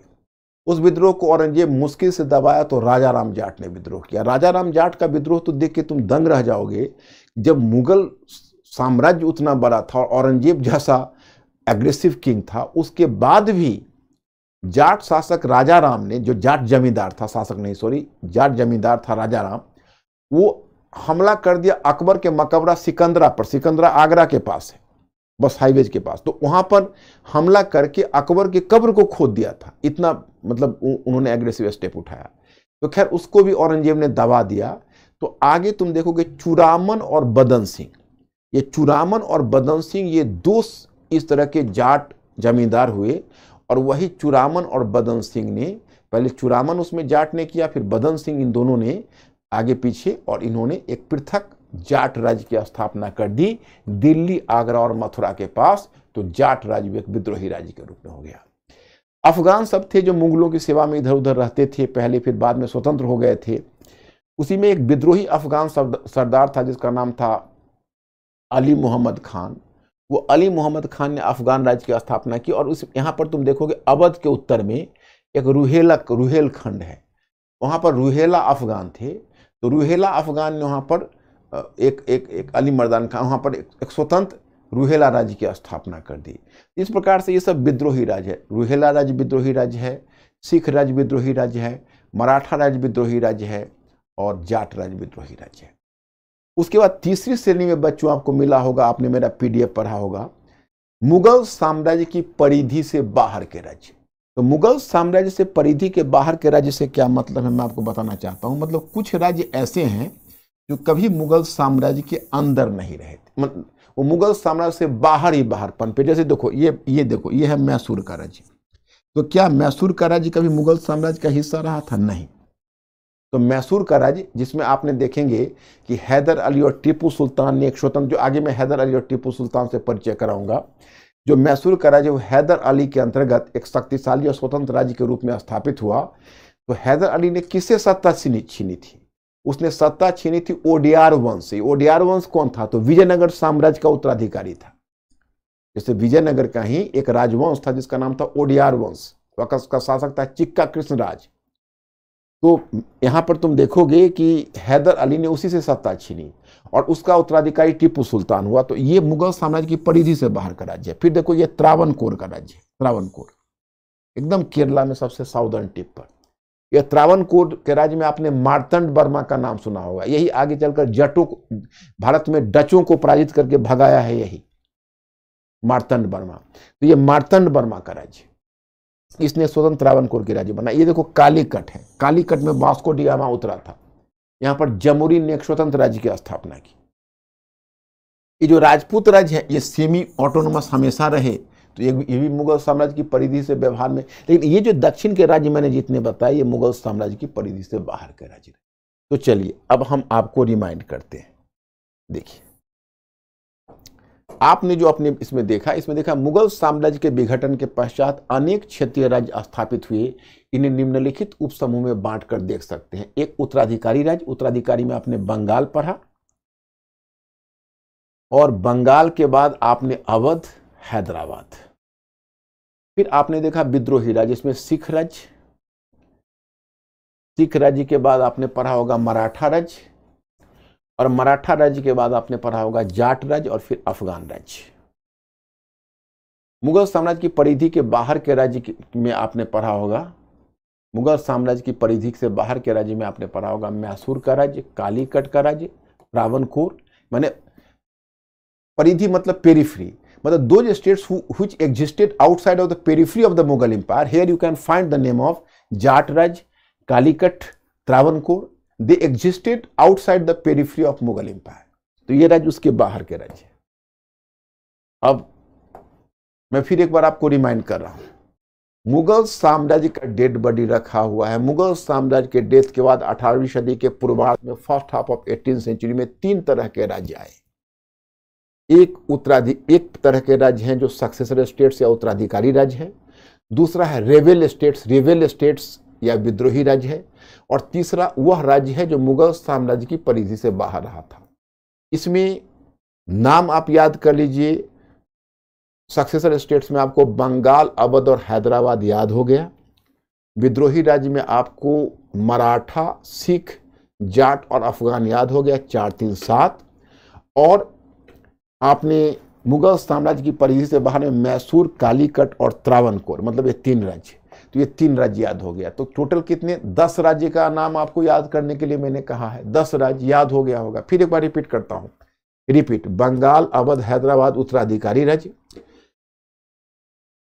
मराठा, सिख, जाट और रुहेला यानी अफगान राज्य, ये राज्य विद्रोही राज्य, और मैसूर, कालीकट और त्रावणकोर ये मुगल साम्राज्य की परिधि से बाहर के राज्य। टोटल 10 राज्य आपको याद हो गए होंगे। तो ये तो देखो, ये तो इंफॉर्मेशन हुआ, सूचना हुआ। लेकिन जो कल मैंने आपको बताना चाहा था उस बात को आप याद करिए। हमें केवल सूचना तक अपने आप को सीमित नहीं रखनी है, यहाँ पर एक इतिहास लेखन का सेंस। क्योंकि देखो सोशल साइंस में मैंने क्या कहा, आधा ग्लास ही पानी है, आधा ग्लास, किसी चीज का एक से अधिक पर्सपेक्टिव होता है। अब हमें 18वीं सदी का मूल्यांकन करना है कि यह काल पतन का काल था या नई संभावनाओं का काल था। तो आप लोगों की क्या राय बन रही है, पतन का काल या नई संभावनाओं का काल? Was it an era of decline और an era imbued with new potentialities? क्या बोल रहे हैं वो?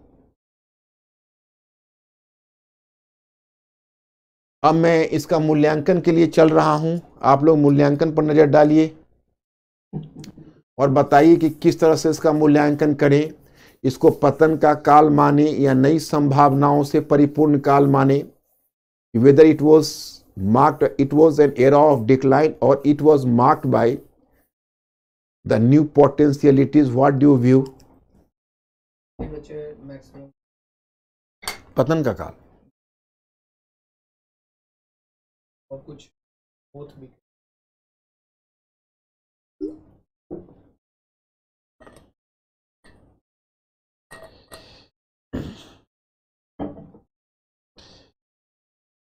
ओके और इन लोगों का और कोई क्वेरीज यहां तक?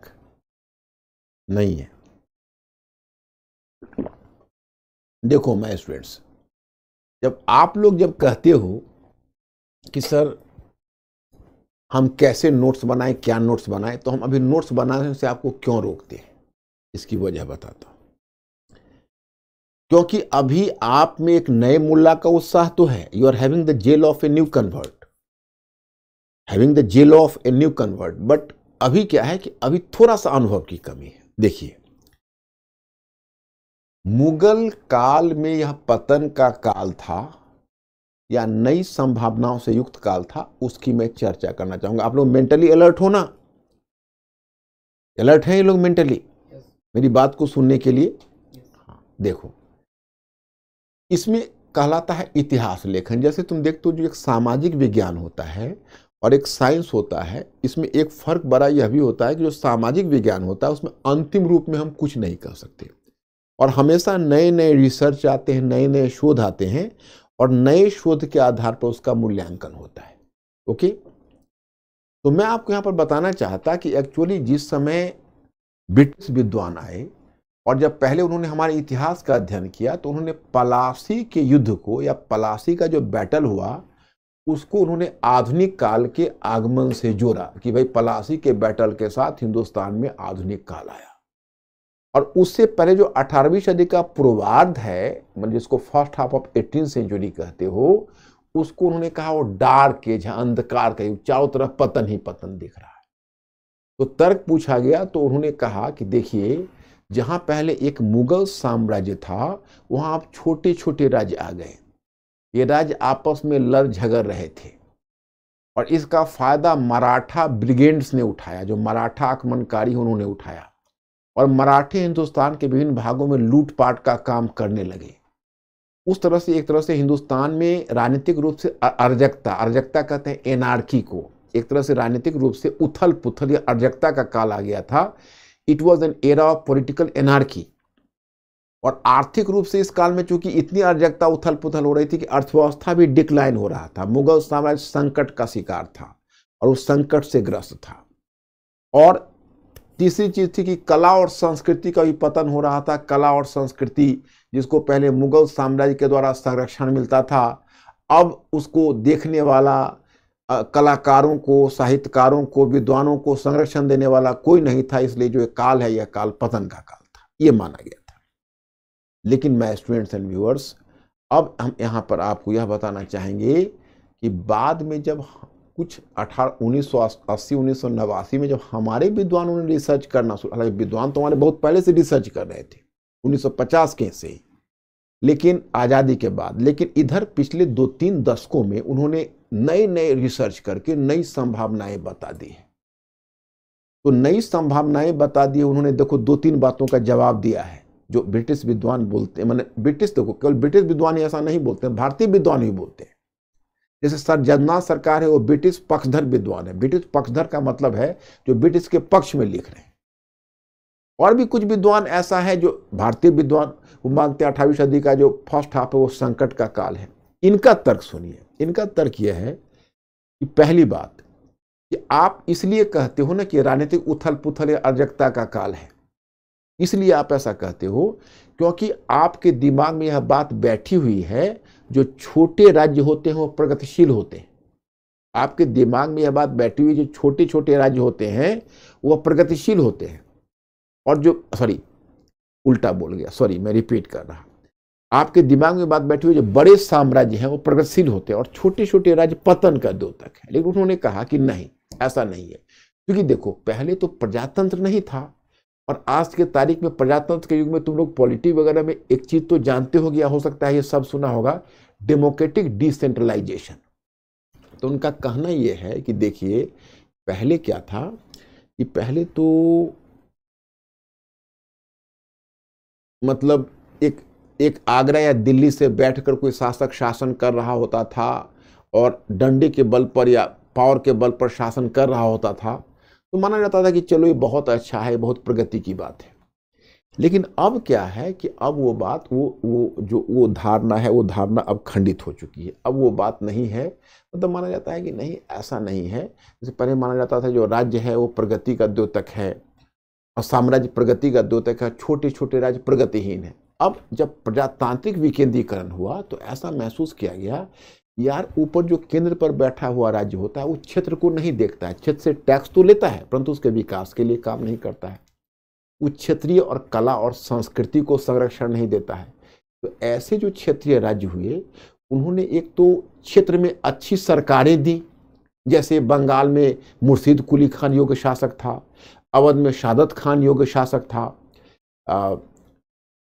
जैसे हैदराबाद में निजाम योग्य शासक था, तो उन्होंने मैसूर में हैदर अली और टीपू सुल्तान योग्य शासक था, तो उन्होंने अपने अपने क्षेत्र में अच्छी सरकारें दी। दूसरा, उन्होंने कला और साहित्य को संरक्षण दिया। तो पहली बात तो है कि छोटे राज्य पतन का प्रतीक नहीं है और बड़े साम्राज्य उत्थान का प्रतीक नहीं है। और दूसरी बात यह है कि देखिए, हमारे इतिहास में अधिक साम्राज्य का काल कम हुआ है और छोटे राज्यों का काल अधिक हुआ है। इतिहास में आप ऐसा मत सोचकर चलिए कि केवल बड़े साम्राज्य आपके प्रगति के व्यंजक है और छोटे राज्य नहीं है। बड़े साम्राज्य अगर हैं तो छोटे राज्य भी कम महत्वपूर्ण नहीं है, वो भी बहुत महत्वपूर्ण है, बड़े साम्राज्य की तुलना में ज्यादा बेहतर है।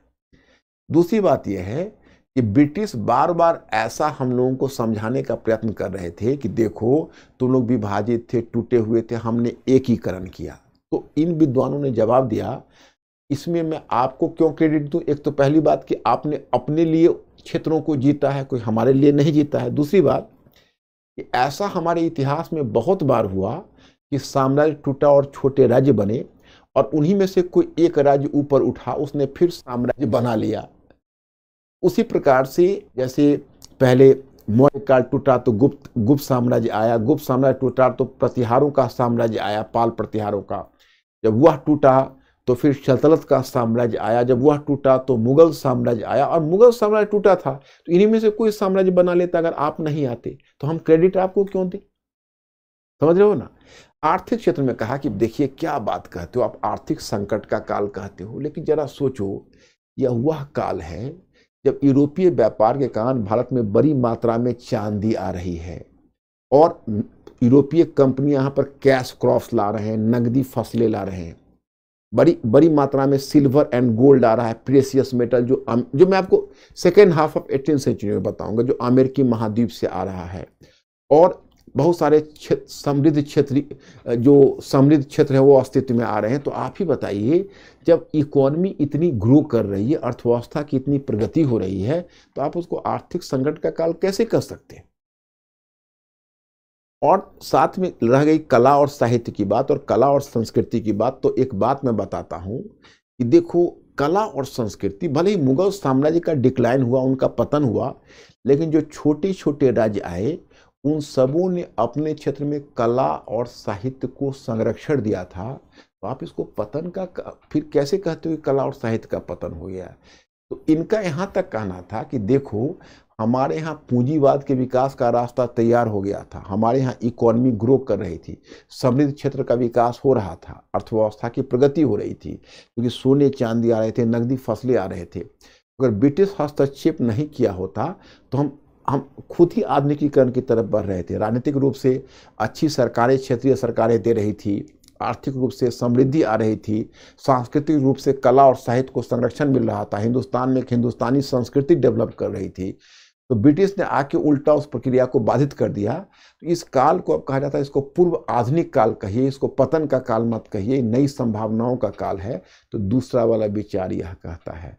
अब एक चीज बताओ कि इन दोनों अलग अलग विचारों को सुनकर तुम्हें कन्फ्यूजन भी हुआ है तो उसका निराकरण भी मैं दूंगा। ये दोनों अलग अलग विचारों को आप लोगों ने समझा है, थोड़ा हिंट करिए mister Ankur, just try to enlist their reaction, कि उन्होंने इसको नोटिस किया, दोनों के अंतर को समझा, या कोई प्रॉब्लम है। तो फिर अब इसके बाद जब इसको आप समझ जाएंगे तब आप क्वेश्चन करने की स्थिति में आ जाएंगे।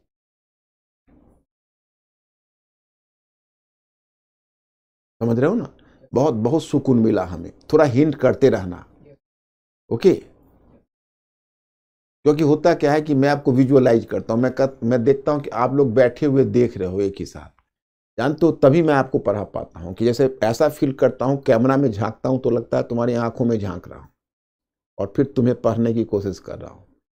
तो मैं अपना भर तो पूरा प्रयत्न करता हूं कि तुम चीज़ों को समझ जाओ, लेकिन अभी तुमको 4-5 क्लास में चीज़ें स्पष्ट होंगी। तो आप कहोगे कि भाई आप हमसे एक प्रश्न करोगे, आपकी तरफ से मैं प्रश्न कर रहा हूं कि मैं फिर किसको करेक्ट मानूं, पहले वाले को या दूसरे वाले को। बच्चे, सोशल साइंस में ऐसा नहीं होता है। अभी तुम लोगों ने ये चीज का स्वाद नहीं लिया है। हम लोग क्या करते हैं, दिमाग के दोनों तह में दोनों विचारों को रख लेते हैं और क्वेश्चन के अनुसार पकड़ते हैं कि क्वेश्चन का डिमांड क्या है। हम पहले वाले विचार को लेके चले, दूसरे वाले विचार को, तो किस विचार को ले कर चले ये डिसाइड हम नहीं करेंगे, इसका डिसीजन क्वेश्चन लेगा। ओके, जैसे मैं बताता हूं, देखिए, पहले तो इस युग को अंधकार के युग में चित्रित करने के आधार क्या थे। दूसरा, परंतु अंधकार के युग की धारणा को निम्नलिखित आधार पर अस्वीकृत किया गया। ये तो आपको कंटेंट दिया गया है। अब है कि इस पर हम बाद में आएंगे, इस क्वेश्चन पर। हम पहले वो स्पष्ट कीजिए कि मध्य 18वीं सदी का भारत विखंडित राजतंत्र नहीं, ये विखंडित, यही तो गड़बड़ करता है, विखंडित राज्यतंत्र कर देना बेटा, राजतंत्र नहीं, राज्यतंत्र। इसको विखंडित राज्यतंत्र कर देना बच्चों। राज्यतंत्र मतलब स्टेटहुड। विखंडित राज्यतंत्र की छाया से किस प्रकार ग्रसित था, समझ रहे हो? इस प्रश्न को जरा सा देखिए कि सुस्पष्ट कीजिए कि मध्य 18वीं सदी का भारत विखंडित राज्यतंत्र की छाया से किस प्रकार ग्रसित था। तो मतलब यह है कि आपसे पूछा जा रहा ये विखंडित राज्यतंत्र की छाया से किस प्रकार ग्रसित था। मतलब अगर यहां पर पूछते, देखो अब मैं आपको ये दोनों प्रश्नों का अंतर बताता हूं, जैसे दोनों में फर्क क्या है। अगर इन्होंने हमसे यह पूछा होता कि क्या मध्य 18वीं सदी का भारत विखंडित राज्यतंत्र की छाया से ग्रसित था, तब हम लोग वही हिंट पा जाते, नहीं। तब हम कहते हैं कि इसको हम विखंडित राज्यतंत्र की छाया से ग्रसित नहीं मानते हैं, हम ऐसा मानकर चलते हैं कि भाई बड़े साम्राज्य पतन का द्योतक नहीं है, छोटे छोटे राज्य, और जो छोटे छोटे राज्य है वो उन्होंने भी अपने क्षेत्र में अच्छी सरकारें दी, कला और संस्कृति को प्रोत्साहन दिया। इसलिए यह सही है कि एक मुगल साम्राज्य की जगह कई छोटे छोटे राज्य आए, लेकिन इन राज्यों की उपस्थिति को हम ऐसा नहीं मानते हैं कि ये विखंडित राज्यतंत्र की छाया से ग्रस्त थे। क्योंकि देखो, विखंडित राज्यतंत्र की छाया से ग्रसित होने का मतलब है कमजोर होना, मतलब छोटे छोटे राज्य में बट जाना और आपस में संघर्ष करना। ये जो यह प्रश्न है, इस प्रश्न का नेगेटिव टिंज है, और इसी प्रश्न को अगर दूसरे रूप में आपको देता तब आपको पॉजिटिव टिंज पकड़ना पड़ सकता था। हाँ बोलो। हाँ, राजतंत्र मोनार्की को बोलते हैं माय स्टूडेंट्स। राजतंत्र इज अ मोनार्की। मोनार्की का मतलब राजा का शासन, और राज्यतंत्र का मतलब है राज्य व्यवस्था, मतलब political system, state system. State system is राज्यतंत्र, और जो मोनार्की है दैट इज राज्यतंत्र। ओके तो देखो इस प्रश्न में क्या हिंट है। यूपीएससी 2017 का एक क्वेश्चन है 150 शब्द का। इस प्रश्न का हिंट समझो क्या है। ये दूसरा वाला क्वेश्चन नहीं है, ये दूसरा वाला क्वेश्चन बाद में आएगा। ये इस क्वेश्चन का उत्तर है जो पहला वाला है। क्या आप इस कथन से सहमत है, उसका मैं दूसरा जवाब दूंगा। देखो, सुस्पष्ट कीजिए कि मध्य 18वीं सदी का भारत विखंडित राज्यतंत्र की छाया से किस प्रकार ग्रसित था। कि जस्ट क्लैरिफाई कि how was the mid 18th century India was afflicted with the fragmented polity in India। ये क्वेश्चन आपका है। तो इन्होंने कहा किस प्रकार ग्रसित था, तो हमारे पास दूसरा कोई चारा दिया नहीं, हम लोग को दिखाना है इस प्रकार ग्रसित था। मतलब यहां पर हमको इसका नेगेटिव एस्पेक्ट दिखाना है, क्योंकि क्वेश्चन का डिमांड वही है, किस प्रकार ग्रसित था, तो हमको दिखाना है इस प्रकार ग्रसित था। हम ये नहीं कह सकते नहीं ग्रसित नहीं था। तो देखो इसको हमने कैसे शुरू किया है। 18वीं सदी के मध्य में भारत के राजनीतिक परिदृश्य का महत्वपूर्ण लक्षण था बहुराज्यीय व्यवस्था का उद्भव। यह वह काल था जब एक तरफ शक्तिशाली मुगल साम्राज्य विघटित हो गया था तथा अनेक छोटे छोटे क्षेत्रीय राज्य स्थापित हो चुके थे। बहुराज्यीय व्यवस्था का मतलब हुआ in English multi state system. कि दिस पीरियड मतलब the mid 18th century India was marked by multi state system, बहुराज्य व्यवस्था से ग्रस्त था। तो परिदृश्य का महत्वपूर्ण लक्षण था बहुराज्य व्यवस्था का उद्भव। यह वह काल था जब एक तरफ शक्तिशाली मुगल साम्राज्य विघटित हो गया था तथा अनेक छोटे छोटे क्षेत्रीय राज्य स्थापित हो चुके थे, यानी उसके कवर पर अनेक छोटे छोटे राज्य स्थापित हो चुके थे। इन राज्यों को हम दो समूह में बांटकर देख सकते हैं, उत्तराधिकारी राज्य और विद्रोही शक्तियों द्वारा स्थापित राज्य। पहले समूह में हम अवध, बंगाल, हैदराबाद जैसे राज्यों की गणना कर सकते हैं। ये राज्य स्वयं मुगल अधिकारियों के द्वारा स्थापित किए गए थे। उदाहरण के लिए बंगाल में मुर्शिद कुली खान, अवध में सादत खान एवं हैदराबाद में निजाम मुल्क आदि। इसी प्रकार विद्रोही राज्य में हम सिख राज्य, मराठा राज्य, जाट राज्य एवं अफगान राज्य की गणना करते हैं। इन राज्यों की स्वतंत्रता के बाद मुगल साम्राज्य महज नाम का रह गया था, उसकी वास्तविक संप्रभुता समाप्त हो चुकी थी। देखो माय स्टूडेंट्स, इसमें मैं मुगल साम्राज्य की परिधि से बाहर के राज्य के बारे में नहीं लिखा है, जानबूझकर नहीं लिखा है। क्यों? क्योंकि ये क्वेश्चन का डिमांड वो नहीं है। ये क्वेश्चन पूछ रहा है किस प्रकार खंडित राज्य तंत्र की छाया से ग्रस्त था। तो ये मुगल साम्राज्य के संदर्भ में पूछ रहा है। तो जो मुगल साम्राज्य से जो राज्य निकले हैं, बस हमने उसी का परिचय दिया है। सबसे बढ़कर इन राज्यों के बीच प्रतिस्पर्धा एवं वैमनस्यता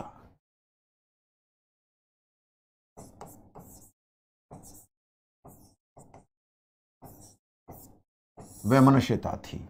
इसका लाभ ब्रिटिश कंपनी ने उठाया, अपितु इनके बीच व्याप्त अनेकता से फायदा उठाते हुए कंपनी ने अपने को राजनीतिक शक्ति के रूप में स्थापित कर लिया। इस प्रकार उपर्युक्त आधार पर हम ऐसा कह सकते हैं कि 18वीं सदी का भारत विखंडित राज्यतंत्र की छाया से ग्रसित था।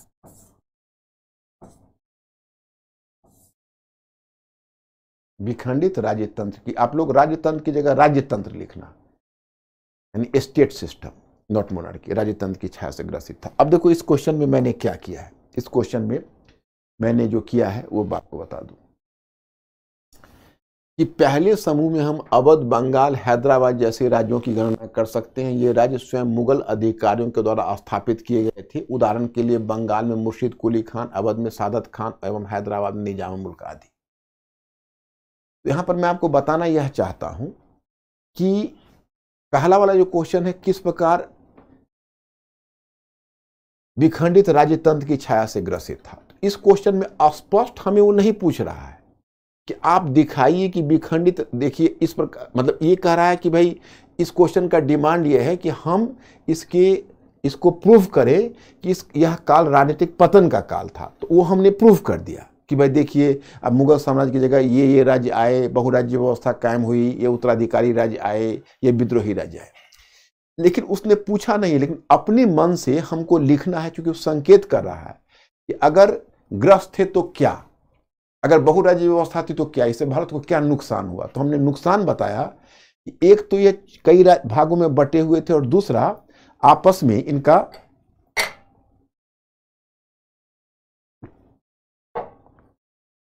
हमने बताया कि देखिए, एक तो ये कई टुकड़ों में बटे हुए थे, दूसरा है कि आपस में इनका तालमेल नहीं था, आपस में वैमनस्यता थी। वैमनस्यता कहते हैं एनिमोसिटी को, दुश्मनी थी, शत्रुता थी, प्रतिस्पर्धा थी, कंपटीशन था। इनमें जो आपस में वैमनस्यता या प्रतिस्पर्धा थी, इसका स्वाभाविक परिणाम हुआ कि ब्रिटिश ने इसका फायदा उठा लिया, और फायदा उठा के इनके अनेकता का लाभ उठाकर भारत में अपने शासन स्थापित कर दिया।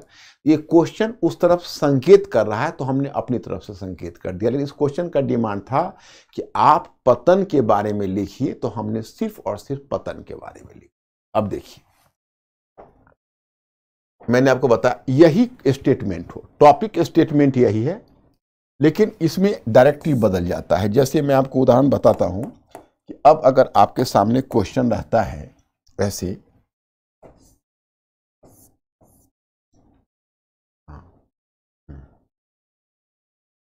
क्या आप इस कथन से सहमत हैं, आप इस कथन से सहमत हैं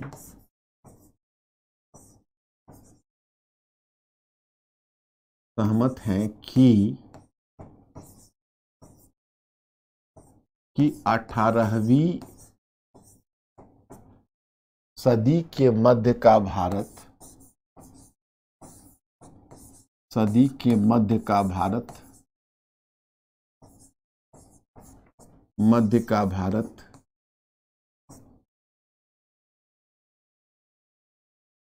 विखंडित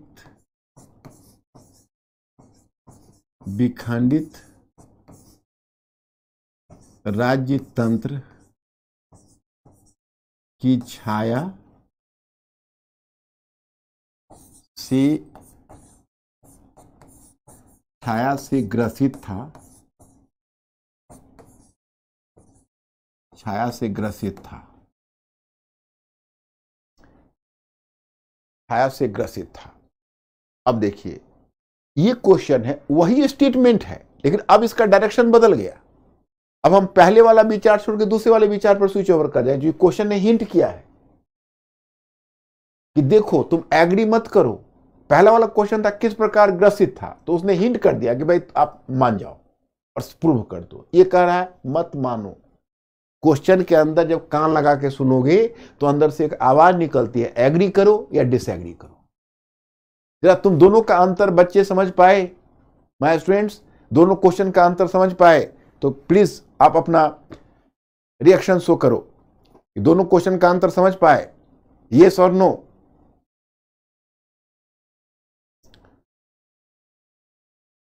अब इसमें देखो हमारी राइटिंग बदल जाएगी। कैसे बदलेगी बता दूं? देखिए अब ये प्रश्न है, इस प्रश्न को जैसे तुमने अपने ढंग से शुरू कर दिया कि 18वीं सदी के मध्य तक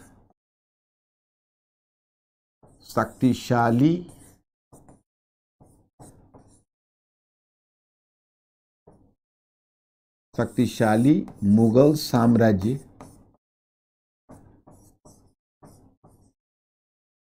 का विघटन हो चुका था,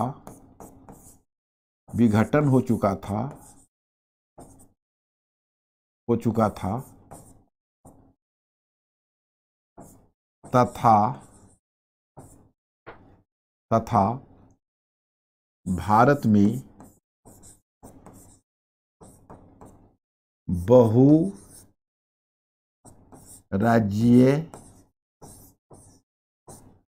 में बहुराज्यीय व्यवस्था कायम हो चुकी थी,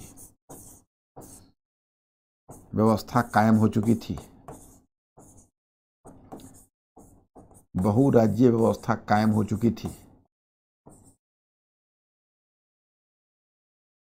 मुगल साम्राज्य का विघटन हो चुका था तथा भारत में बहुराज्यीय, मतलब Mughal empire decline and in its place there emerged a multi-state system. Those students who are coming from English medium, तो बहुराज्य व्यवस्था का, हालांकि हिंदी मीडियम का क्लास है लेकिन तुम इंग्लिश मीडियम वाले भी डटे रहो। जब तुम्हारा क्लास में अलग करूंगा तो फिर वहां से फिर अलग हो जाओगे। तो मुगल साम्राज्य का विघटन हो चुका था तथा भारत में बहुराज्य व्यवस्था कायम हो चुकी थी। मुगल साम्राज्य का विघटन हो चुका था तथा भारत में बहुराज्यीय व्यवस्था कायम हो चुकी थी। परंपरागत रूप में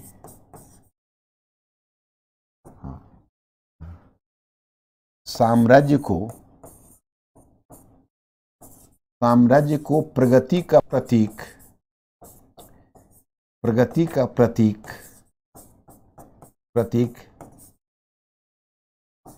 तथा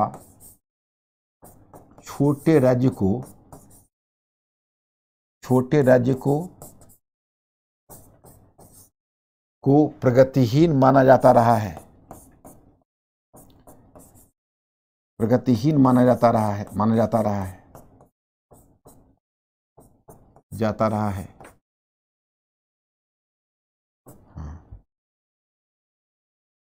प्रगतिहीन माना जाता रहा है।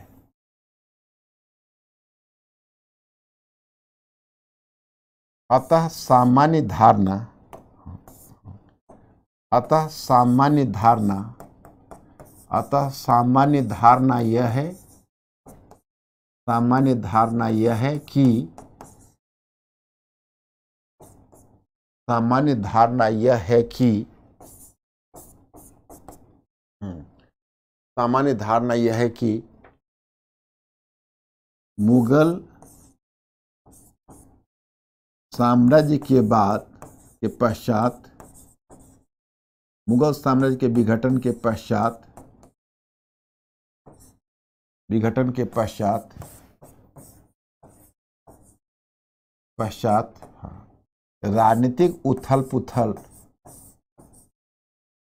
राजनीतिक उथल पुथल का युग आरंभ हुआ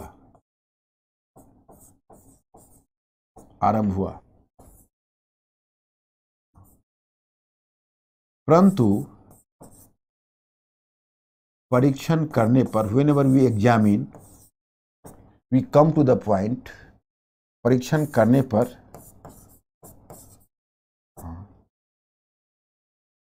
पर इस अवधारणा की, इस विचार, अवधारणा मतलब विचार, कॉन्सेप्ट, इस विचार की निम्नलिखित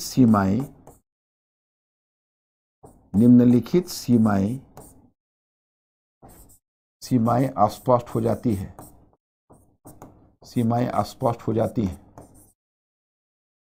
हो जाती है।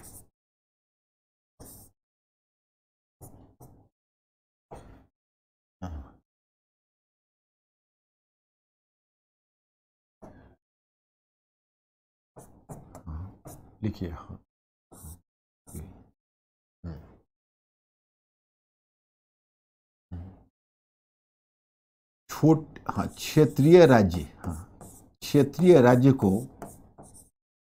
क्षेत्रीय राज्य को प्रगतिहीन नहीं माना जा सकता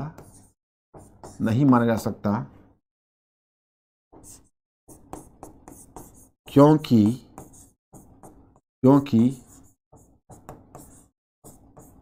क्षेत्रीय राज्य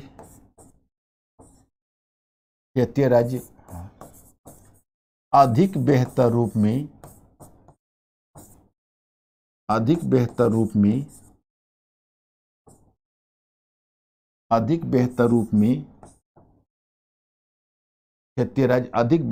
में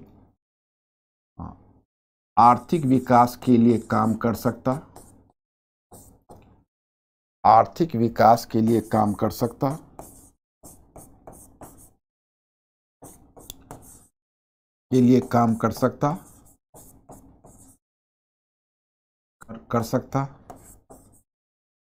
तथा कला एवं साहित्य को संरक्षण दे सकता।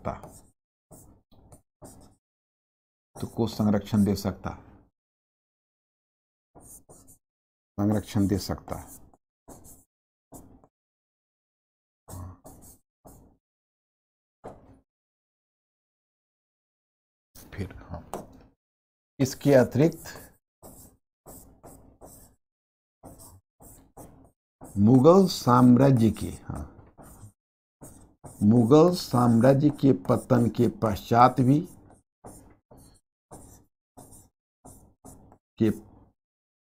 के विघटन के चाहे मुगल साम्राज्य के पश्चात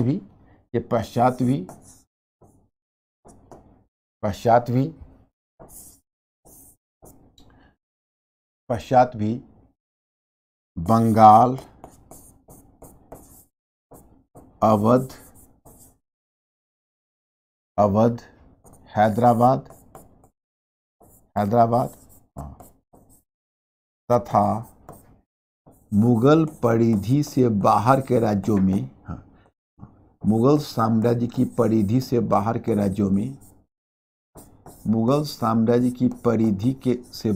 राज्यों में परिधि से बाहर के राज्यों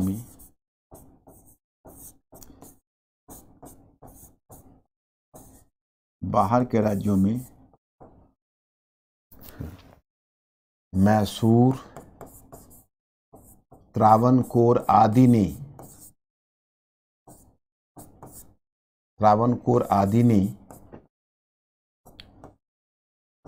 अपने अपने क्षेत्र में अच्छी सरकार दी, या अपने अपने क्षेत्र में बेहतर शासन व्यवस्था स्थापित किया तथा आर्थिक विकास के लिए काम किया।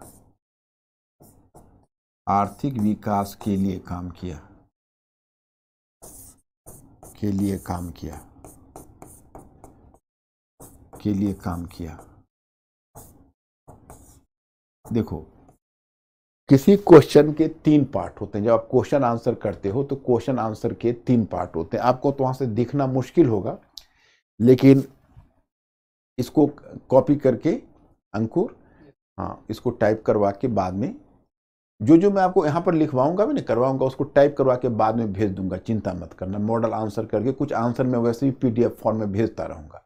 अभी आंसर सिखाने का वक्त है, तो मैं आपको सिखा रहा हूं। देखो, जैसे आप इसको ऐसे समझो कि ये आपका जो प्रश्न है, सॉरी, ये जो आपका प्रश्न है, इसको जैसे आपका जो प्रश्न होगा ना, उस प्रश्न में, प्रश्न का जब प्रश्न पूछा जाता है तो उसमें एक पार्ट होता है थेसिस। थेसिस का मतलब हुआ जो प्रश्न आपसे पूछा गया, उस प्रश्न पर जो आपका स्टैंड होगा वो थेसिस कहलाएगा।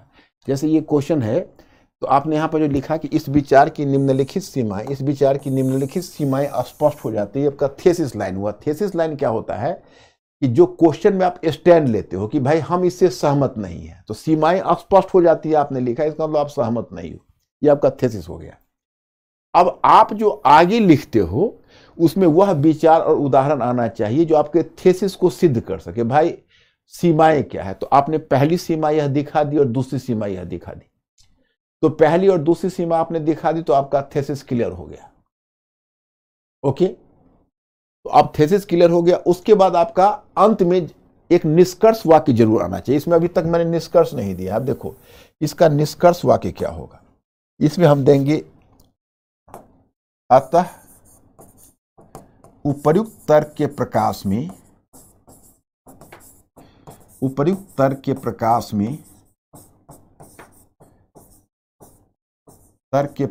में हम ऐसा कह सकते,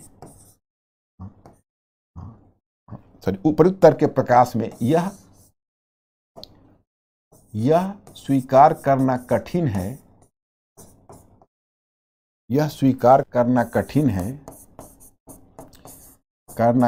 है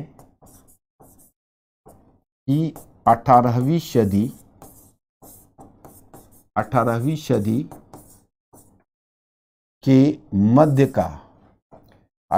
सदी के मध्य का भारत खंडित राजतंत्र की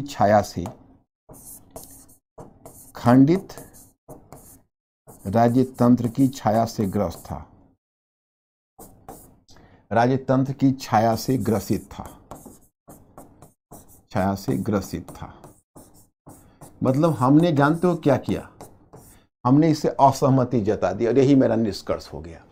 वही क्वेश्चन है, उसका डायरेक्टरी बदल दिया, उत्तर बदल गया।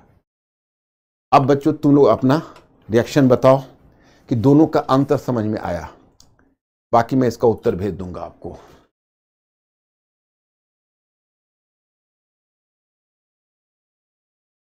क्या सीन है? यस है ना? Very good my students.